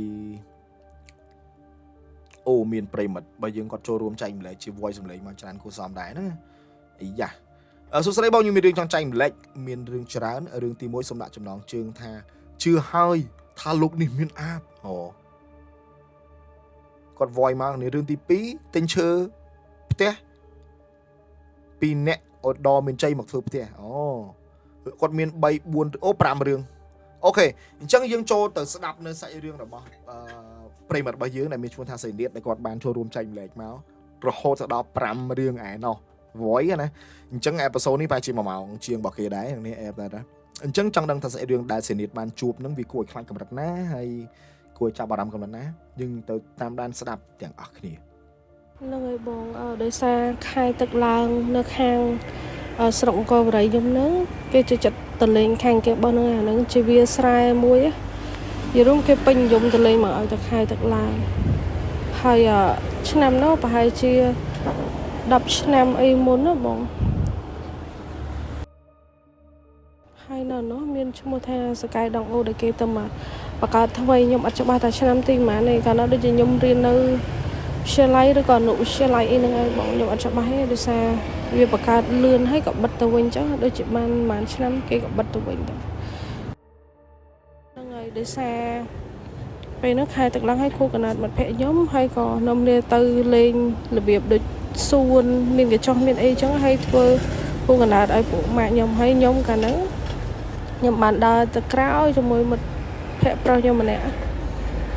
ទៅក្រោយភ្លឺស្រែហ្នឹងឃើញភ្លើងហោះគាត់ថាភ្លើងម៉ូតូអញ្ចឹងណាប៉ុន្តែដល់ពេលសុកទៅក៏និយាយនៅថាកន្លែងហ្នឹងមានភ្លឺស្រែជិះម៉ូតូបានដែរដល់ពេលនិយាយហើយក៏បានគិតអីទេឡើយបែរតលិចប៉ុន្តែអត់ដែលឃើញហ្នឹងដូចជាខាង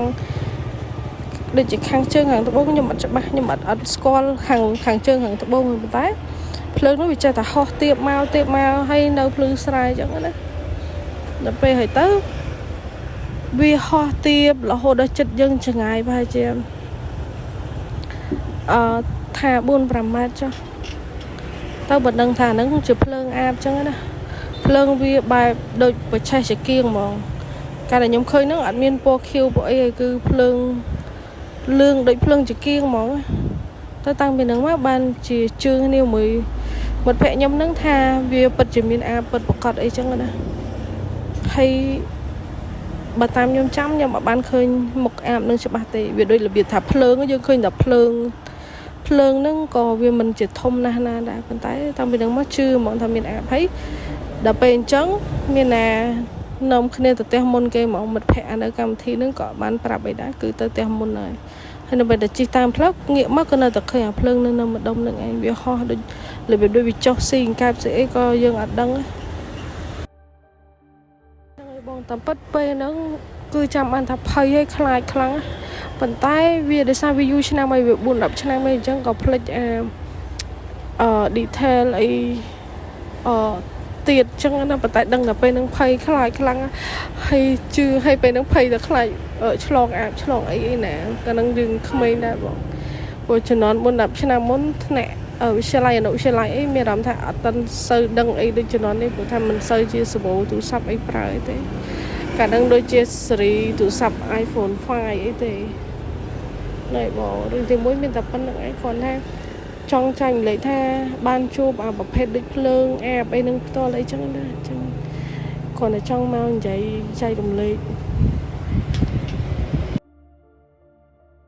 hay sẵn cái đòn ô nắng mẹ làm thay cất bác đôi chim mắn trong cặp bật ở đâu đôi xa hết ấy gì còn tha bà tam cất tam mà bà cái tôi tay để cái admin là chụp phượng áp ấy được nhóm cứ bà chỉ cất thắng việc miền nhiều miền đây hay miền nam mới việc đại tật hai tật lăng để đại kê tờ lên việc sai chẳng anh ấy cái thua đi là biệp xuân cầm sàn mình để cho mình cái lạnh cái hao nhâm ấy chẳng một quan mán cặp bật tới đang tham mưu là hai để người ta mới bài chè bà dương định dậy chẳng định dậy kháng đam chẳng bà dương ở đăng tới bài chè để xa ta đánh tập bê khai tật lăng cái tờ lên ấy chẳng tại bà nhóm bán khơi nhà chân tới mình đằng thai nè nào còn lại nâng cái thay được cái nè lập tờ lên cái ban đã khơi như là còn thai nhóm sẽ đánh nâng thai nhóm khơi pin nè phụ mạng pro nhóm là việc phụ mạng pro ta kia cho đặc riêng chơi sợi đào mọi cái chẳng của chế thêm riết nặng mọi cái chẳng khơi pin nè nước bàn là việc tha việc con việc ban khơi pin nè bây giờ vậy gặp cái gò trong này tha mình cái chưa đây buổi tham mình khơi tâm lại ai thì bây giờ khơi lại anh dương còn viên vô tên vậy gặp cái đại nó ngay bon hay đừng pin nhưng nhom bật xong ta xây tới buổi tham bật ta xây video hay nào mới nhom cặp bông nơi lụa đôi chẳng ấy lại nhiều mà đi tới vì căn đại vô được còn lục so để nhom ta xây chẳng cho nhom xong vậy toàn vòi to chẳng là rừng pin nó cứ rừng đài mãi nhom bàn tình chơi bị nhẹ khai ở đâu mình cháy á hay ở trong bên đây tha chơi nó cái thơ te srap rồi cái thơ te thông môi nơi chứ nên là bây giờ trong ban chơi nó nhưng còn tự tin chơi để cái thơ te nó nhưng rơ te cái màu đã làแบบlan thông môi màu để bây giờ mình xong te dương nơi sòng kho vào đấy nữa nè cái nó phải chụp tông pipon 4 pipon đọc hay nhóm thầm đang nhóm ở đây miền tây tơ luôn này tây nâng sốc cứ tây bỏ pu mình ấy chẳng nè tây nâng mùi ma nâng mùi ta chẳng hay tập máu phải nâng mạnh nhóm cận ban tờ lọc mà bị thay cận chọc nơi thay cái nâng cận nơi thay mùi pa ở từ ca ở thay bà chia đập ram cho năm hay quát có chọc cận xong ăn lui mà đông thông cho có chọc nơi thái hay mà đầu xí nơi sọc như vậy tại ở ban nơi phun tây cứ dương mà nơi sọc xài dương nơi trong sang qua vào đây mỏng dương nơi ở phun cột xoay nơi khẳng lệch sang qua vào đây mỏng nâng hay cả nó để xa mãi nhóm cật trong tục lui oxy ấy chân tất quạt co ra chất ở thơ tè chờ hay thơ tè chớ để khang nhóm cứ nực hơn là tinh ta chờ mà bị khang để khai để đom chay từ khai để thay chất thấy kê sờ bố chờ lụi chẳng nữa anh cả nó có vẻ toàn miền cho bắp ấy tăng đang đuổi lời đại pipon 4 pipon đọc đang ngồi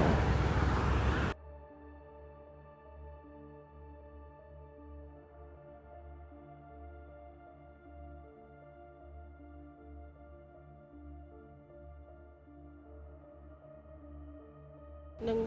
hay cả nó để xa mãi nhóm cật trong tục lui oxy ấy chân tất quạt co ra chất ở thơ tè chờ hay thơ tè chớ để khang nhóm cứ nực hơn là tinh ta chờ mà bị khang để khai để đom chay từ khai để thay chất thấy kê sờ bố chờ lụi chẳng nữa anh cả nó có vẻ toàn miền cho bắp ấy tăng đang đuổi lời đại pipon 4 pipon đọc đang ngồi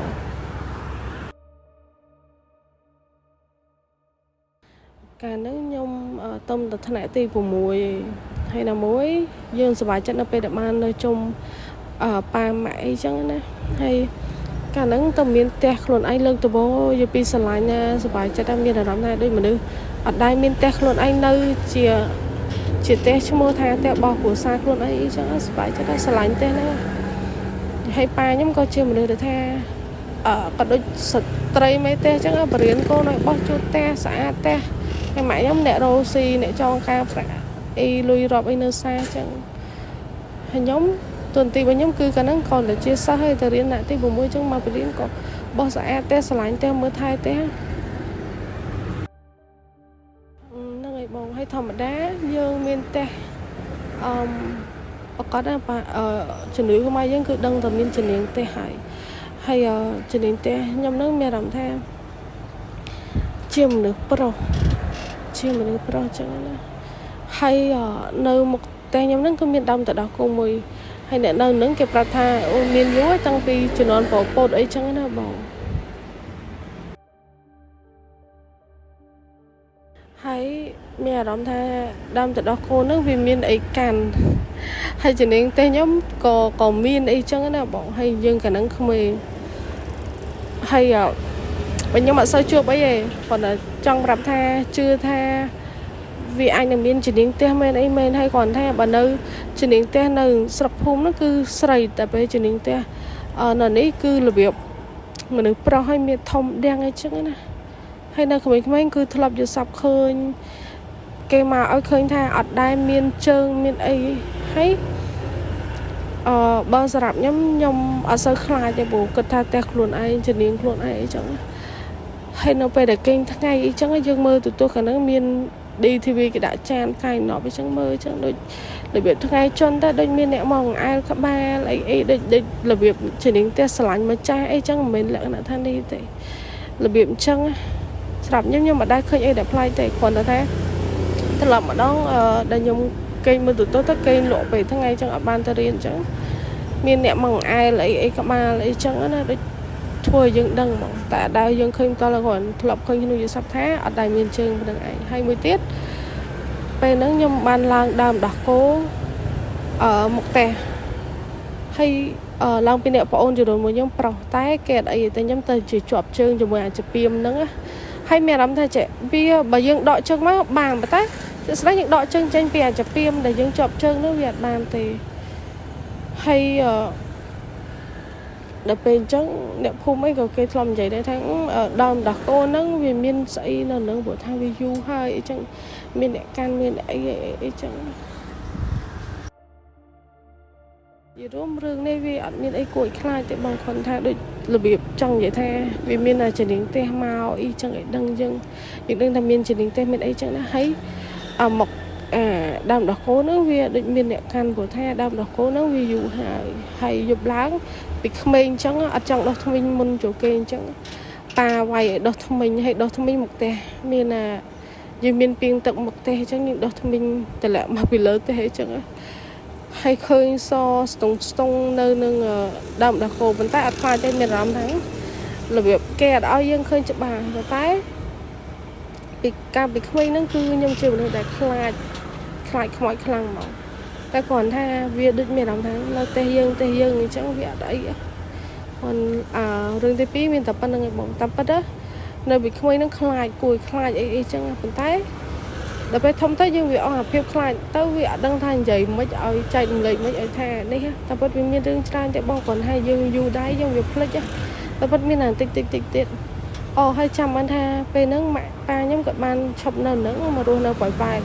ហើយខ្ញុំនៅគេងផ្ទះតែឯងទេហើយបងឯងគិតមើលផ្ទះឈើធំប៉ុណ្ណាណីនៅផ្ទះតែឯងទេមានអារម្មណ៍ថាដូចមានអ្នកនៅជាមួយអីចឹងខ្លាចប៉ុន្តែធ្វើមកយើងអត់មានជំរឿយើងត្រូវនៅរៀននៅនោះហើយគាត់ត្រូវមករស់ស៊ីនៅខាងប៉ោយប៉ែតវិញចឹង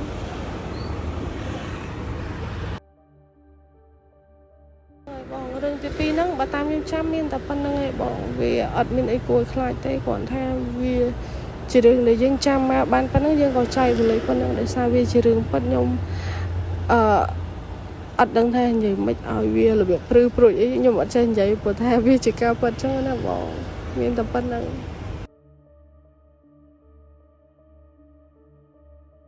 ហើយបងរឿងទី3ហ្នឹងក៏ជារឿងអាបដែរ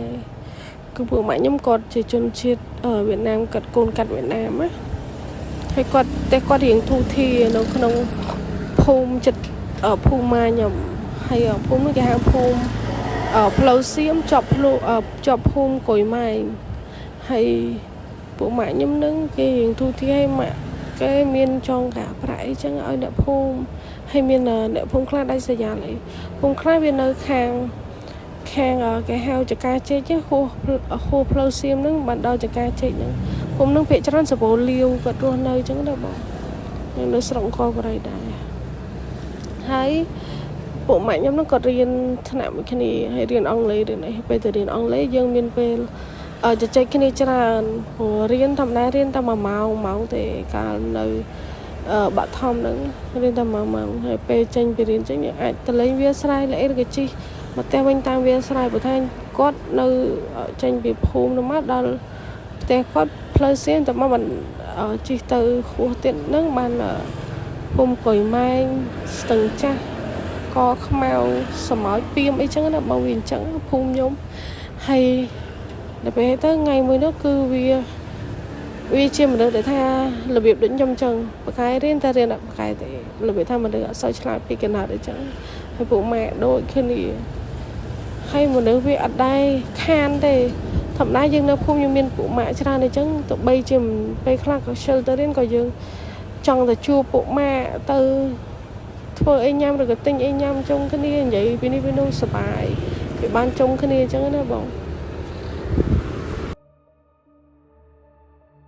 ថ្ងៃមួយនោះគឺវាបាត់ឡើងប្រហែលជាចង់មួយអាទិត្យណា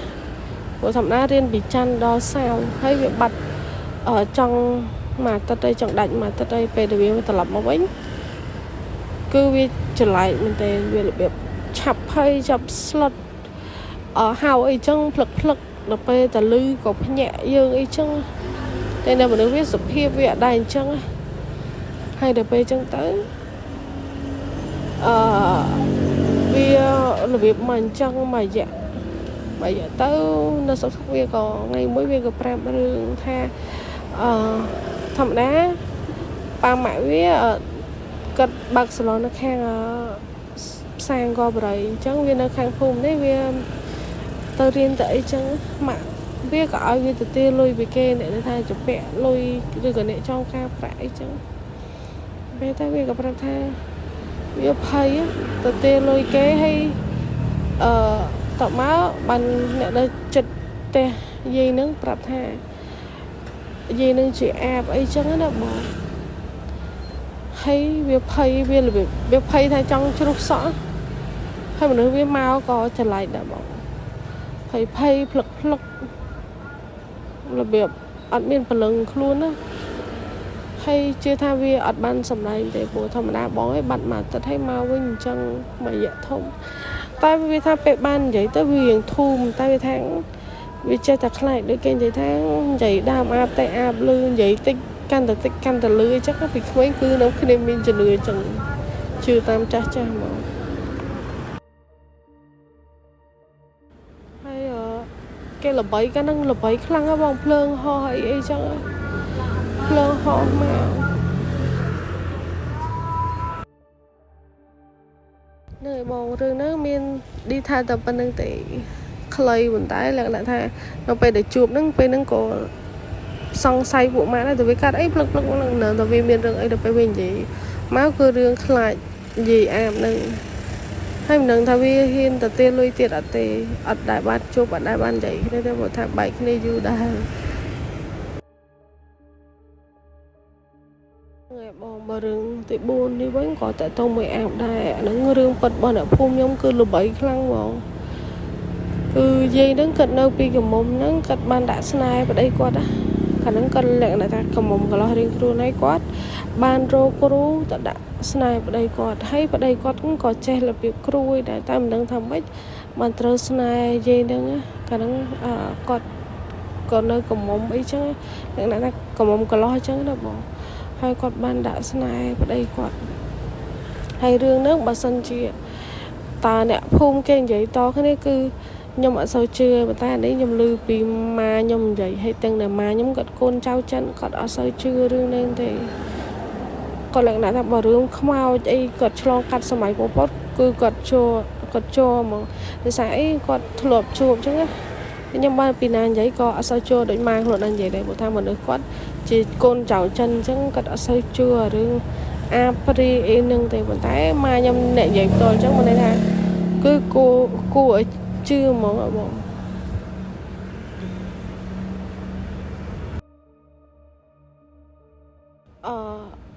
ហេតុអីបានថាជឿម៉ាខ្លួនឯងដោយសារ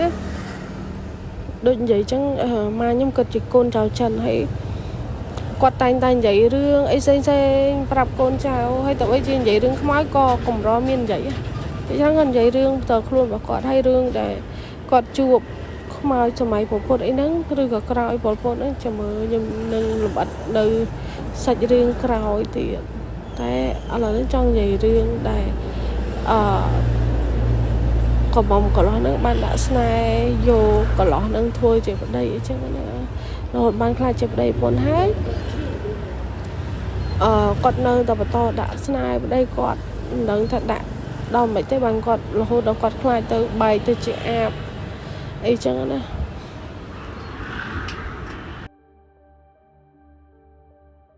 hay là bây giờ con bay tới chị em nó cứ kênh người ta còn ở đăng luôn này là còn lại tay chị em hay nữa phun người ta khơi sдай nhá hay đăng mong thà đỏ co phơn tranh vì te nâng ấy nâng hay te nâng còn bên nơi chơi đây bỏng nâng phơi chỉ lịch pram mắc phơi từ phần đất đây đại vậy nó về để ca hay nâng có còn nó chật ở te ma nhưng mà còn nó phun cười mày nữa còn tay nhưng mà đăng na pe nâng cứ cận nơi một đông na bật một cái tay pe nhung thầm năng ở đây máu te có cái nơi một tầng miền đầm palpi nơi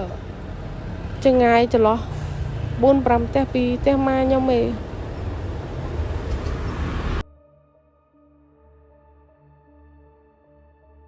hai quạt bay để hút lại tới trẻ miền phương đỏ co trên bị te có thấy bằng ngày cơn mưa ở miền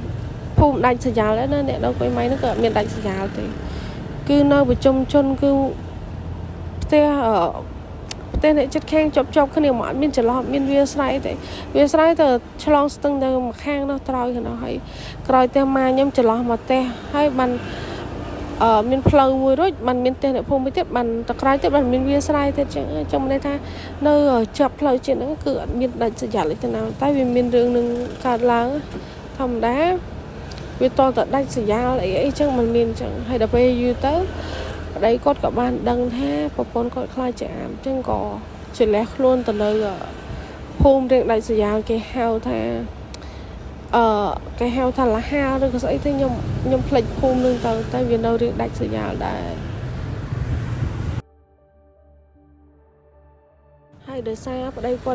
có chỉ crew đá tam năng ở đây có ai thưa mấy tệ ban chỉ và con có khai cho chơi một đứa thầm ở đâu vậy nhé hay nhưng mà đang ra rương nương mình thì mình thấy nè phun cứ mà rồi vậy từng ông này thay cứ dây nâng ban bay khai tới trẻ em mình tay là hốt đó là phải chỉ quạt chọc khai tới trẻ vai quạt có mà nó không phun với nhé về mà nó phun với cái rương nước cái chập và đam là bay mình xa tiền vậy to một mươi chiếc xe nó không buông bia chẳng cái vậy đây được quan từ việc ban cắt từ chim mà đứng với ấy trong bộ bị muốn quát bài tất là trẻ đỏ có đấy trên phương ấy bị tép có thấy hay cái chữ thay còn đường mẫu hay cái miền đường này lọp để thay còn cật đỏ co trên tép ở đây còn cả lạp khăn non còn ấy chẳng á hay sông vó ở đây tha ở đi quanh tới hay là hồi đó còn thì bằng cật đỏ co quanh ở đây gặp rôm từ lọp luôn còn nâng mà quanh chẳng và tay riêng nước viên là bị thaสำหรับnhom vì hai sắp để sang nhỏ ban chụp đó mình thấy chưa trăng ma nhom cật vậy đây tha vì chỉ ca bật chẳng á để te nhom cật ở nghề vậy rừng không ai được ấy trao sẽ đáp ấy như vậy để lực lên từ rừng để cật chụp bật cật ở đây cha phải là trao ấy để cứ cật ở sau miền trên đây là rừng em ấy để mà rừng không ai ấy nên gọi lọp chụp tất cật cọp rạp chẳng nhom bị không ai khai em té ở chưa thảm miền chẳng hồi đó anh chưa tới để xa anh thu lập chụp của để xa nhung khơi lương em ấy năng lần nè anh đủ hay năng xe lại em năng mình chưa mà tạm cái rồi thì tại nè phun là bảy cực nhiều đào thang quát ban đã snipe đây còn hồi khai thì trẻ hay đợt về quạt lên để thay thầm mà đang mỗi còn trôn mà nó không phun quên chẳng nè phun còn nó khơi như vậy to cái này là hồi đào lâu thì đốt ở lắm nên là quạt slap hay đó cửa ở bên này đang từ ấy thì hay slap rương tì pram đấy cứ rương đời mai nhom từ màu càyสมัยอะโปลงquạt về càyสมัยอะโปmáu mà nhom để sai quạt chỉ côn trao chân quạt đây để dương thọp tại luôn đó nó cứ ọt đi tê tay nhom ọt cho bạn đây thằng nó phun này hôm nay á nó còn nơi nâng tu có mỏ rồi nó lơ từ tu cái nào mệt tầng thấy dục lá គាត់បានចេញទៅបោយត្រីអីចឹងដើម្បីយកមកលក់ឬក៏យកមកប្រកបលក្ខណៈថាហ្នឹងជាអាជីពជាមុខរបរប្រចាំចំជីវិតហើយនឹងយល់មុខរបរប្រចាំថ្ងៃបងនេះតែយប់ឡើងគាត់ចេញទៅបោយមួយសាយតែអីតែនៅពេលបៀតភ្លឺម៉ោង4ម៉ោងអីគាត់ក្រោកទៅបោយត្រីអញ្ចឹងគឺតែងតែមានខ្មោចស្រីយួនណាគាត់ថាសហើយម៉ាខ្ញុំគាត់ជាកូនចៅចិនគាត់ជាមនុស្សដែលសតែគាត់ថាអត់ទេស្រីយួនហ្នឹងខ្មោចស្រីយួនហ្នឹងគឺសដូចពូលម៉ាតអញ្ចឹងណាបងតបងវាមកជាភ្លើងសដល់ពេលយូរទៅវាដូចថាយូរទៅវាកាន់តែលងអញ្ចឹងណាវាក៏បង្ហាញខ្លួនឲ្យឃើញទៅអស់អញ្ចឹងតែអត់ដឹងថាមានជើងមានអីអត់ទេណាបងតែគឺវាជាចិត្តទុំនៅក្បាលទូកឬក៏ចុងគេហៅនេះទូកអញ្ចឹងណាហើយម៉ែខ្ញុំក៏មិនឈោបោយអញ្ចឹងឈោបោយទៅវាលោតមកទុំនៅលើទូកលោតមកទុំលើទូកយើងម៉ែខ្ញុំក៏ថាគាត់ដឹងថាជាខ្មោចទេណាប៉ុន្តែដោយសារតែភាពក្រីក្រភាពអត់ឃ្លាននេះហ្នឹងទៅឲ្យគាត់ជំនះដោយសារនៅទេមានម្ដាយចាស់ហើយមានប្អូនទៅម្នាក់ពីរនាក់ទៀតអញ្ចឹងសុខចិត្តអត់ធ្មត់មួយអាភាពភ័យខ្លាចហ្នឹងមួយខ្មោចលងហ្នឹងធ្វើតែមិនដឹងមិនលឺហើយតសើទឹកចិត្តគាត់ដែលថាគាត់ទ្រាំបានរហូតដល់ម៉ោងគាត់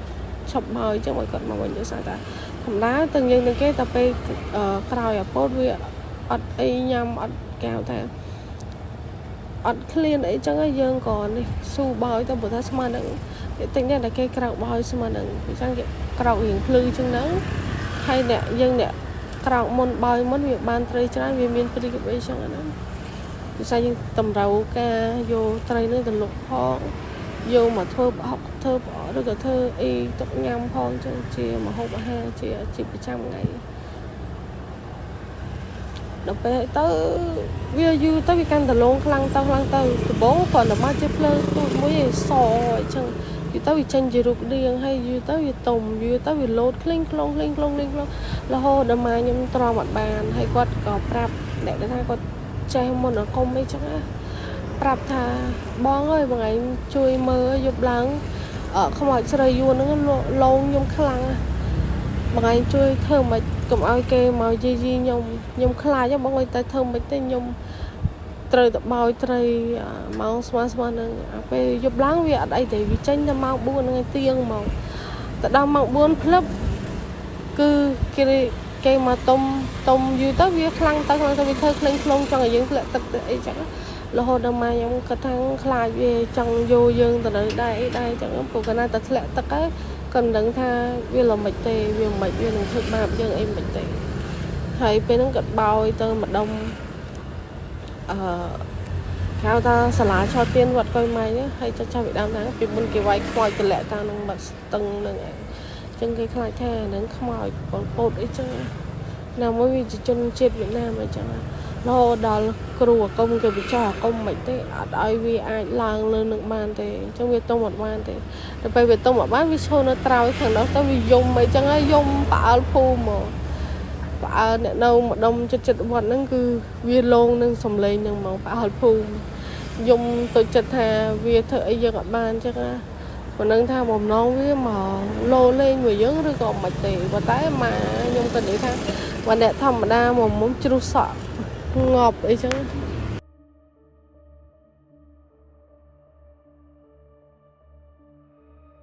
ហើយរឿងខ្មោចស្រីយួនថាលងប្រអប់ភូមិនេះក៏បងអូនស្រីបកាត់របស់ម៉ាខ្ញុំក៏គាត់មក confirm ដែរគាត់បញ្ជាក់ថាពិតជាអញ្ចឹងមែនលងមែនអីមែនអញ្ចឹងហើយគាត់អត់បាននិយាយប្រាប់នេះទេរឿងគាត់និយាយប្រាប់គឺខុសពេលគ្នាអញ្ចឹងមិនយើងជឿថារឿងនេះវាមែនទេតែនឹងក្រោយសម័យប៉ុលពតហើយទេនៅបងខ្ញុំសុំចាញ់លេខតែប៉ុណ្្នឹងសិនរឿងវាអត់សូវជាមានអីឲ្យព្រឺព្រួយអីទេបងព្រោះថារឿងដែលខ្ញុំជួបផ្ទាល់ហ្នឹងគឺវាដូចបើយើងគិតតាម វិទ្យាសាស្ត្រទៅវាអត់មានអីដែលថាគួរឯនេះទេបងអានឹងជារឿងបុគ្គលវានេះខ្ញុំអត់ចេះនិយាយនេះដែរបងព្រោះថាវាជារឿងពិតតែខ្ញុំជួបប៉ុណ្ណាខ្ញុំនិយាយបានប៉ុណ្ណឹងគ្រាន់តែចង់ចែកម្លែកទុកឲ្យបងនិយាយបន្តទុកជាការកំសាន្តអីចឹងណាបងរបៀបព្រឺព្រួចអីចឹងហើយបើរឿងបងមិត្តភ័ក្តិឬក៏ម៉ែខ្ញុំដែលជួបហ្នឹងគឺគាត់បានបញ្ជាក់ឲ្យមានអ្នកទី2ទី3មកបញ្ជាក់ថាអាហ្នឹងជារឿងពិតមែនដោយសារពេលគាត់និយាយគឺនិយាយប្រាប់ខុសពេលគ្នាផ្សេងគ្នាទេ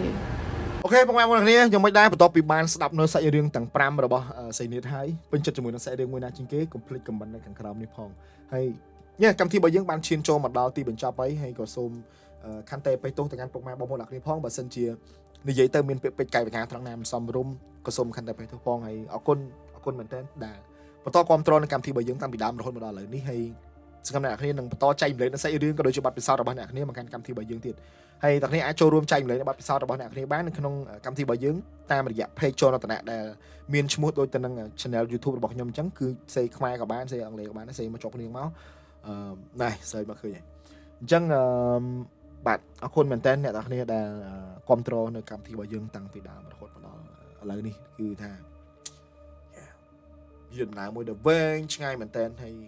ណែអញ្ចឹងបងប្អូនអ្នកគ្នាបើសិនជាចង់ចែកម្លែកនៅសាច់រឿងកុំភ្លេចចែកម្លែកមកជាអត្ថបទក៏បានឬមួយក៏ជាសំឡេងក៏បានដែរអញ្ចឹងអត់មានអីច្រើនទេពីកម្មវិធីបបសព្រឺរោមអេពីសូតទី288សូមគោរពលា